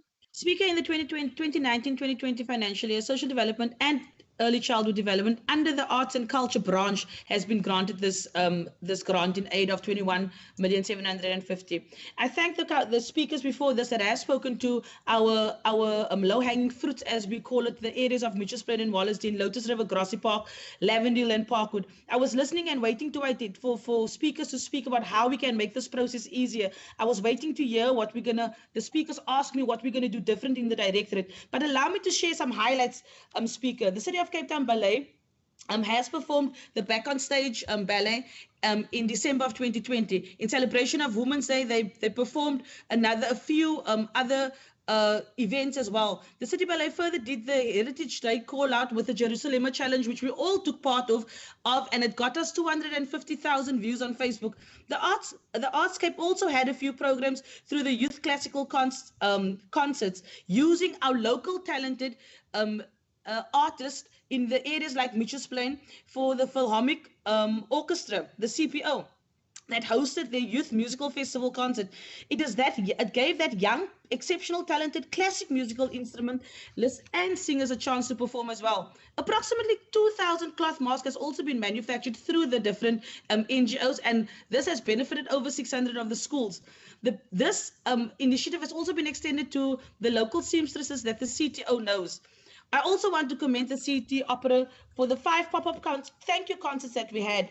The Baxter Theatre performed The Danger in the Dark, which a lot of councillors had the option to see or the opportunity to see. And they have had to do this under the circumstances that we were faced with. Not something that we asked for, but a hand that we were dealt. But not in the least, we have also got the Bazard Arts Library program that takes our young people with the diverse talents that they have and give these communities an opportunity to develop a pro-social characteristic and enhance the critical thinking skills of our youngsters. Children from Salt River, Philippi and Mitchells Plain participated in an 8-week program which ended in prize giving in this exhibition.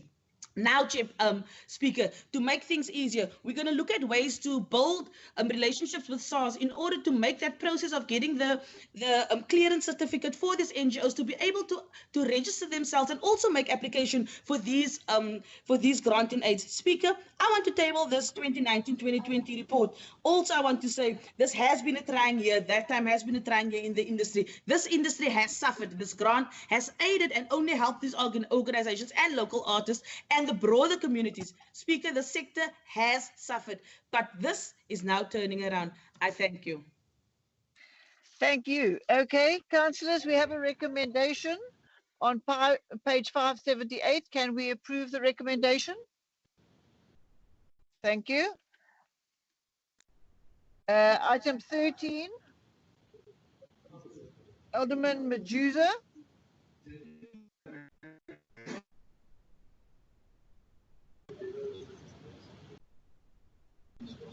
Councillor Majuza.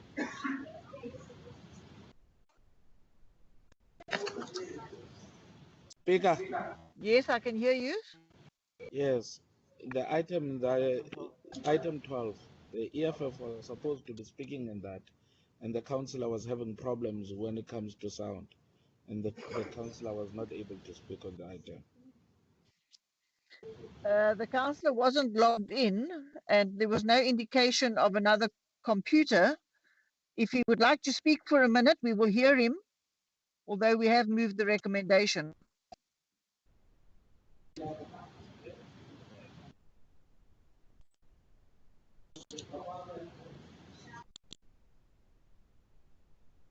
Okay, I guess not.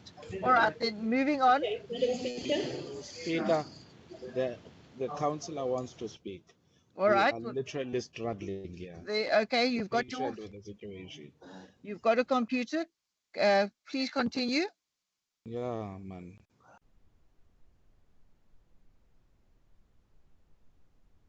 So where's the councillor, Councillor Dambuza? The councillor is trying to speak, is having problems. Ask them to use your computer. Otherwise, I'm going to move on. No, you can't move on. You can't move on. All right. She. Councillor Majuza, please, on the next item, SP 13. Madam Speaker. She. Thank There's you a kindergarten. very much. Should I stop? What is going on, Speaker? I don't know whether should I proceed or should I wait. Councillor Majuza, you carry on. We've moved on. Okay. Speaker, firstly, let me start by saying I think this thing of time allocation is going to be a problem. And especially with your discretions that you are using when certain people... Speaker, the... Councillor Majuza, continue. The councillor was...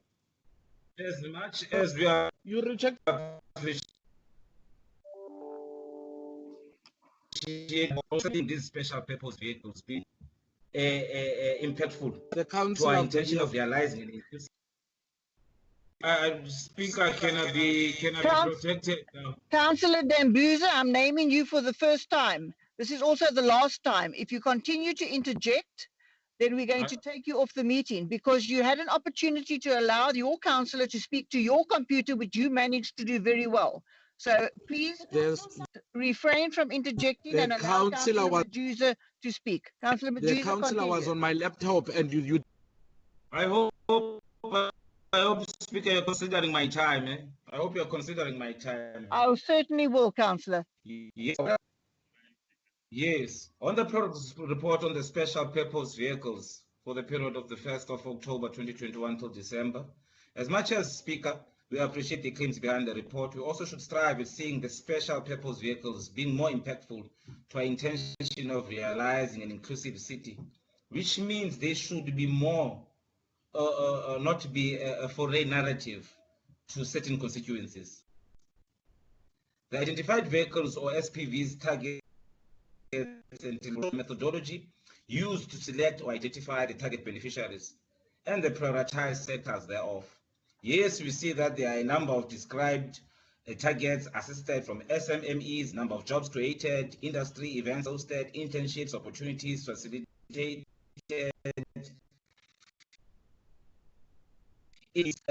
new job created, number of... However, Speaker, this should give us a guide on the mythical political will from the dear administration on developing and supporting those also that are coming from our privacy disadvantaged communities, as was deliberated in our latter portfolio committee. Besides the qualitative report, Speaker, let us in the near future get a qualitative one which will really show us if we are really getting there to the strive of building better communities together. However, Speaker, I also want to reiterate on the fact that the issue of skills development and job creation and support to aspiring business startups and jobs has become so mythical in our society, and which the Investment and Trade Promotion Agency could play a vital role in support of these aspirations to assist us in the struggle of chronic poverty and the scourge of unemployment.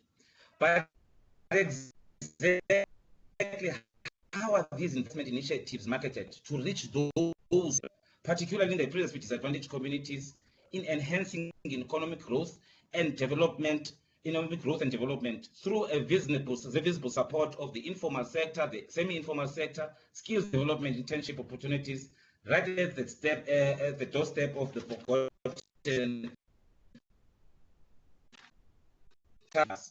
So, meaning, Speaker, we are saying that we are noting this report that are marketed into our areas that have been previously disadvantaged. Thank you very much, Speaker. Thank you. Councillor August.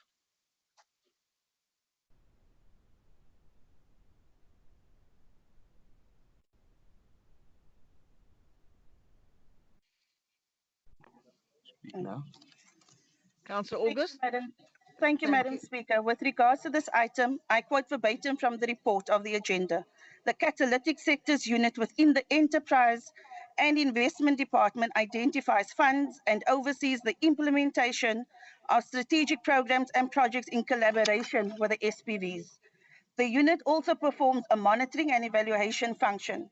The role of the catalytic sectors unit is to facilitate the development of the Cape Town's economy by encouraging the creation of a positive, enabling environment to do business, developing skills, promoting investment and trade, as well as job creation through supporting Cape Town's priority sectors. The report states that Blue Cape BPO, Cape Clothing, Textile Cluster, Cape Town Fashion Council, Craft and Design Institute are amongst the successful companies identified to create employment skills training. This begs the question, who really benefits from these SPVs? Thank you. Thank you. Councillor Alderman Voss. Thank you very much, Madam Speaker. Despite what opposition councillors are saying, what we have begun to witness is that by working on the ground in both formal and informal, and simultaneously engaging with potential investors, both local and international, we can affect real change. Instead of outlining projects that are big on concept but short on detail, we work closely with special purpose vehicles in what we identified as high growth sectors. Because by partnering with these SPVs, we are at the coal face in communities, creating jobs and training opportunities for people. Our workforce development programs have helped us to train and secure over 21,500 jobs for people all across our metro in the past 3 years. And Madam Speaker, with these initiatives, we can confidently reach out to investors and say that we have a business-friendly city that stands ready to get to work. From renewable energy in Atlantis to call centers in Athlone and manufacturing in Philippi. Through this funding to our business partners, the city has R1 billion in investments. A pivotal factor, Madam Speaker, in these programs is reaching people where they are so that we foster new economic hubs across the city. This helps to grow community economies and simultaneously eases the burden for residents in spending time and money on transport to faraway jobs. Now, to answer Councillor Good or Councillor August, for instance, our tech special business partner, the Cape Innovation and Technology Initiative, set up South Africa's only township-based tech hub, Bandwidth Barn in Kailicha. Community members have access to meeting spaces and Wi-Fi, as well as business development workshops. And through these initiatives, we have supported more than 3,000 entrepreneurs. And it is locals from the area who stand to benefit the most with the training, from welders, boilermakers, to manufacturing wind, solar, waste, and water energy technologies. Now, Madam Speaker, these are wide-ranging skills that set them up for highly sought-after work in an industry that will surely dominate the energy production landscape in just a few short years from now. So, Madam Speaker, as I close, these are just a few of our programs focusing on job readiness, talent matchmaking, and staying current with what businesses need in our city. Because for every job created in these communities and in Cape Town's thriving industries, it means dignity is restored. And therefore, it also makes our city much more competitive so that we are flexible and relevant, so that as work skills evolve, we must be ready for change. Because, Madam Speaker, behind all of these statistics are people for whom jobs not only help to put food on the table, but bring a vital sense of dignity. This is why we must work harder than ever to help the people of Cape Town and South Africa to be ready for the opportunities that lie ahead. Madam Speaker, it gives me great pleasure, therefore, to submit the SPV quarterly report for noting, but also to thank our business partners for the work they are doing, and also the work that we are doing as a city government to bring dignity and hope to so many of our Cape Townians. And for that reason, Cape Town has the lowest unemployment figure in the whole of the country. But that's not good enough. We will continue to work harder because it's our deep desire to grow the depth and the diversity of our city so that we can really change the economic geography over time so that more people have access to opportunity and to make Cape Town that go-to city in Africa for business and for trade and for skills. Thank you, Madam Speaker. Thank you. We have a recommendation on page 725. And wait a minute. Yes. Sorry, there's still other speakers. Councillor Markgraaff.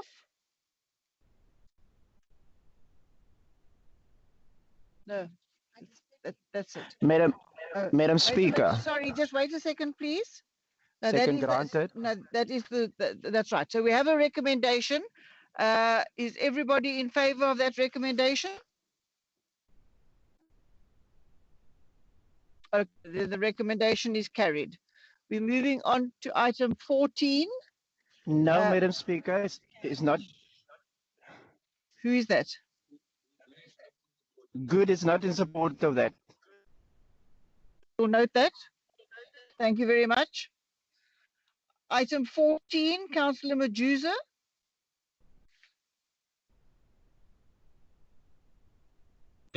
Speaker. As much as we note the submission, it is as well imperative, Speaker, that we close to look at the destination of getting these investments and trade opportunities.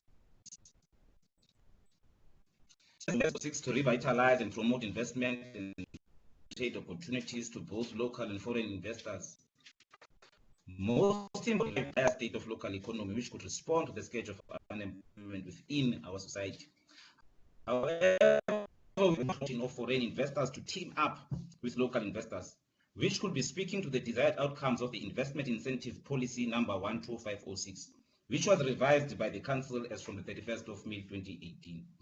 Speaker, this could be speaking to one of the proclaimed prime role of the agency, which is to promote export trading. But currently, where do we start?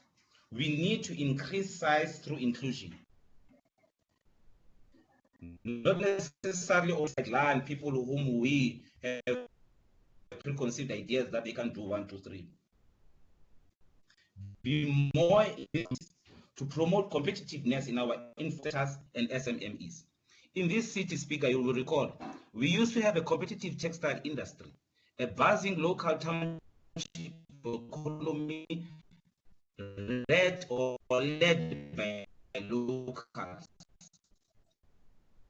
This is discernible in your areas, Lansdowne, Salt River, Woodstock, industry in the now deteriorating retail shops in the areas. Their demise was eventually replaced by malls owned by non-locals with no sign of being friendly to any form of partnership with local investors and potential business people.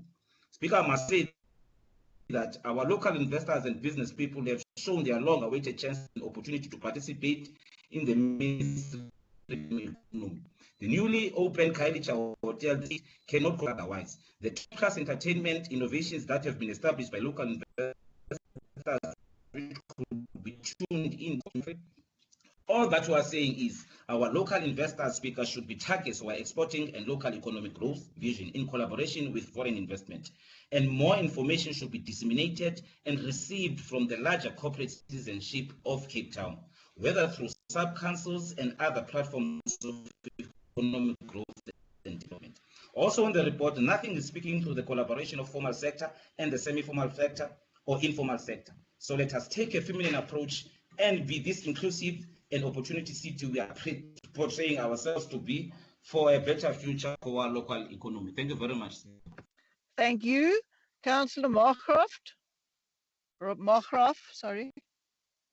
Markgraf, Madam Speaker. Can I proceed, Mr. Speaker? Yes, please do. Apology accepted, Madam Speaker. Madam Speaker, good afternoon to you. Madam Speaker, good notice that this organization has not filtered through into all areas of the city. Therefore, Madam Speaker, I've asked myself who all benefits from this entity and what is happening with our people in the Cape Flats in particular. Madam Speaker, this entity spending big amounts of money, but who benefit from the opportunities? However, Madam Speaker, the BE corporates, show me the BE corporates that really benefit from that, and not this SMMEs. And therefore, I just want to mention to you, Madam Speaker, it is clear that the city is not working for all the majority, but for the minority. We, as Good in particular, do not support this item on Westgrove. Last but not least, Madam Speaker, you must understand, as Alderman Foss mentioned, that yes, you are spending time to train our people with skills and so on. And what he mentioned also is they will benefit one day. One day when they benefit, then he's no longer. Thank you, Thank you, Councillor. Madam Speaker. Thank you. That's Councillor Jacobson. Am I audible? Yes, continue. What a wonderful opportunity to address this wonderful council, honourable speaker, not once but twice. This Westgrow is an incredible organisation. As you know, it's the marketing arm that promotes economic development, also in line with my portfolio economic growth. But it's also in line with the city's vision of increasing economic growth through foreign investment, both and local, as well as tourism, local and foreign.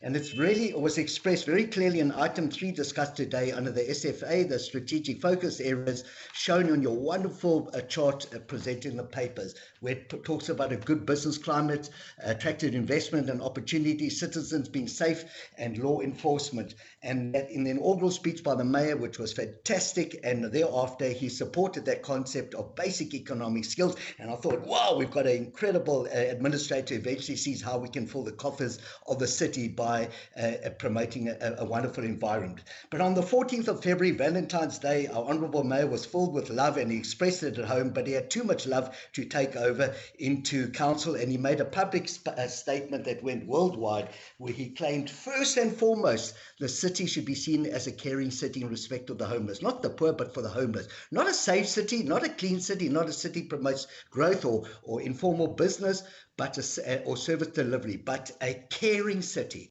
In conclusion, Honourable Speaker, how am I to promote my investors abroad, my tourists abroad, and tell them they must come invest here based on that premise? You look at cities abroad like Sydney, Vietnam, Lisbon, San Diego, Chile, and Tel Aviv. It's based on basic economic principles. European newspapers are labeling us Cape Town, the city of the homeless. Honourable Mayor, the month of love is over. Let's get back to basic principles and economic principles that will enhance growth. I thank you for your indulgence today. Thank you. Councillor De Beer.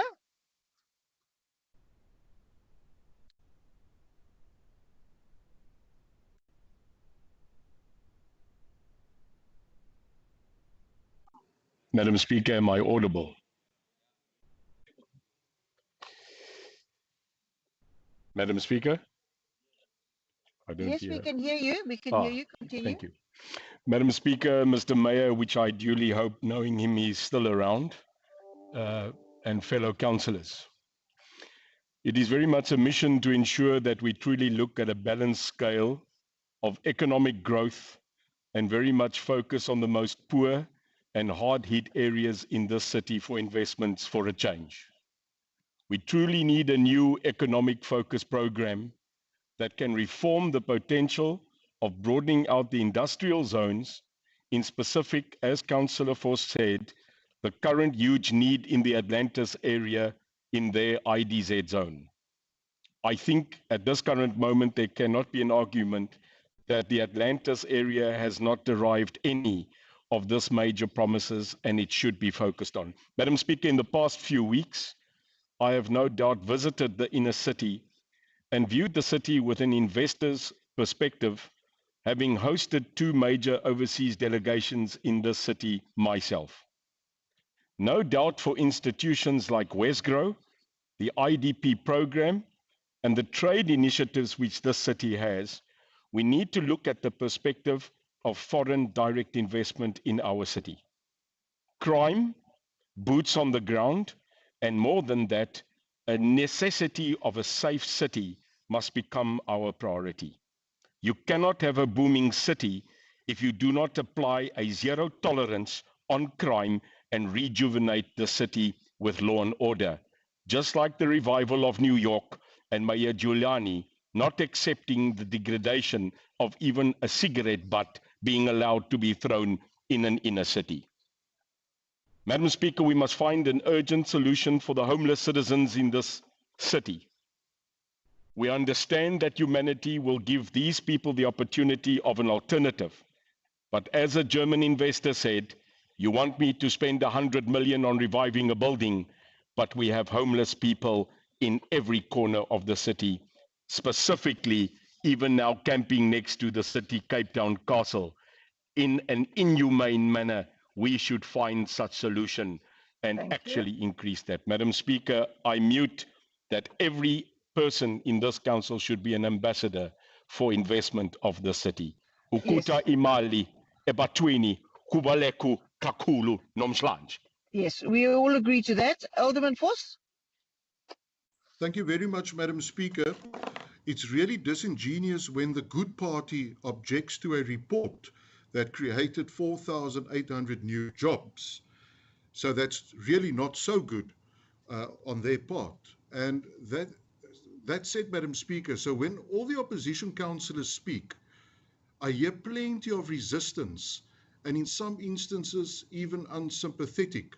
I say this because it's through our DA-led city government economic course of action that more than 21,500 jobs were created over the last 3 years.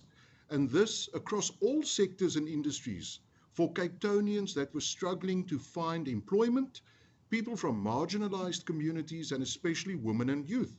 How is it possible to talk against programs that are helping people out of poverty and giving dignity and hope? And Madam Speaker, being a MACO member from the DA, I can't pick and choose who to help because they come from a particular part of the city or speak a particular language. My job is to work in all communities and help all Cape Townians from the Atlantic seaboard to Atlantis. And by the way, in Atlantis, over the last 2 years, more than 2.5 billion rand worth of new investments have been facilitated with more than 400 new jobs. And from Kensington to Kailicha, looking at the clothing and textile industries, as well as manufacturing and agri farming here in the metro, because it's creating access to market for products and services. It's about growing the depth and diversity of our beautiful city. And therefore, Madam Speaker, it's about building an economy of care and confidence. To care is when we help small businesses and entrepreneurs through our multiple support programs and when we provide the tools of trade. In fact, in the past 3 years, we have implemented more than 3,039 training sessions across the city, in community halls and online. And we are rolling out job readiness and skills programs across the entire city that have already resulted in 14,271 permanent jobs.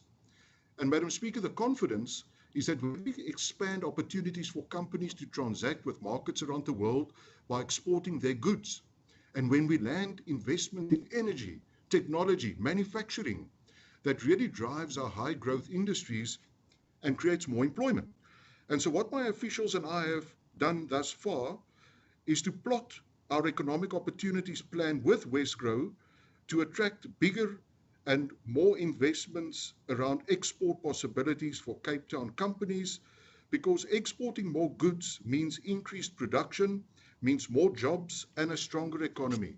And that's exactly why the city funds programs with partners such as Westgrow to give us that competitive edge and to make inroads in communities in all corners of our city. And the evidence is there for all to see. So our partnership with Westgrow is an example of this success. It's an investment promotion agency. It's a pity that some colleagues have spoken about homelessness and various other issues that's got nothing to do with the report in front of us, because the recently adopted economic growth strategy last year November for the city of Cape Town speaks about building partnerships and growth coalitions with private sector and with communities so that we can go in townships and convert spaza shops in independent market stores, so that we can go into communities and build skills development centers like in Delft and all over. There's the examples. I'm happy to take colleagues through these examples, because it's through those examples that we can do more, because the more is proved now by national government allocating additional funding to the city through the Presidential Employment Fund, because they see that the city takes care of its vulnerable, so that we can create a ladder of opportunity, because these are jobs that really create dignity. And when I hear of councillors speaking so against these reports, it really worries me, because behind all of these statistics are real people that care for their families. And again, the jobs that we create restores that dignity so that we can move forward as a city and build on our successes and on our lessons learned. And so therefore, Madam Speaker, it gives me pride that the city and Westgrow will continue with its partnership so that we can grow the economy in those manufacturing sectors and provide the skills pipelines for Cape Townians so that we can prepare them for those future jobs that will come our way. And so, Madam Speaker, I'm very proud to table this report because there's absolutely no time to waste when it gets to the economy. We have already begun the work of getting these initiatives off the ground. And again, Talking about time, Councillor, your time is up. thanks very much, Madam Speaker. I move the report for adoption. Thank you. We have a recommendation on page 808. Apart from Good, who does not support the recommendation, are there any other parties that we'd like to record their vote against?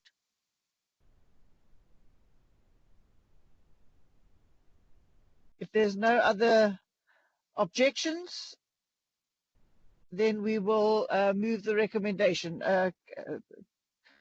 We see the ANC wanting to note the items. Thank you. That concludes the meeting, councillors. Thank you for your cooperation. And once again, I'm sorry about the hitch we had earlier with sound for some, but we will endeavor to get that sorted out as soon as possible. Thank you very much, and we will see everybody again in March.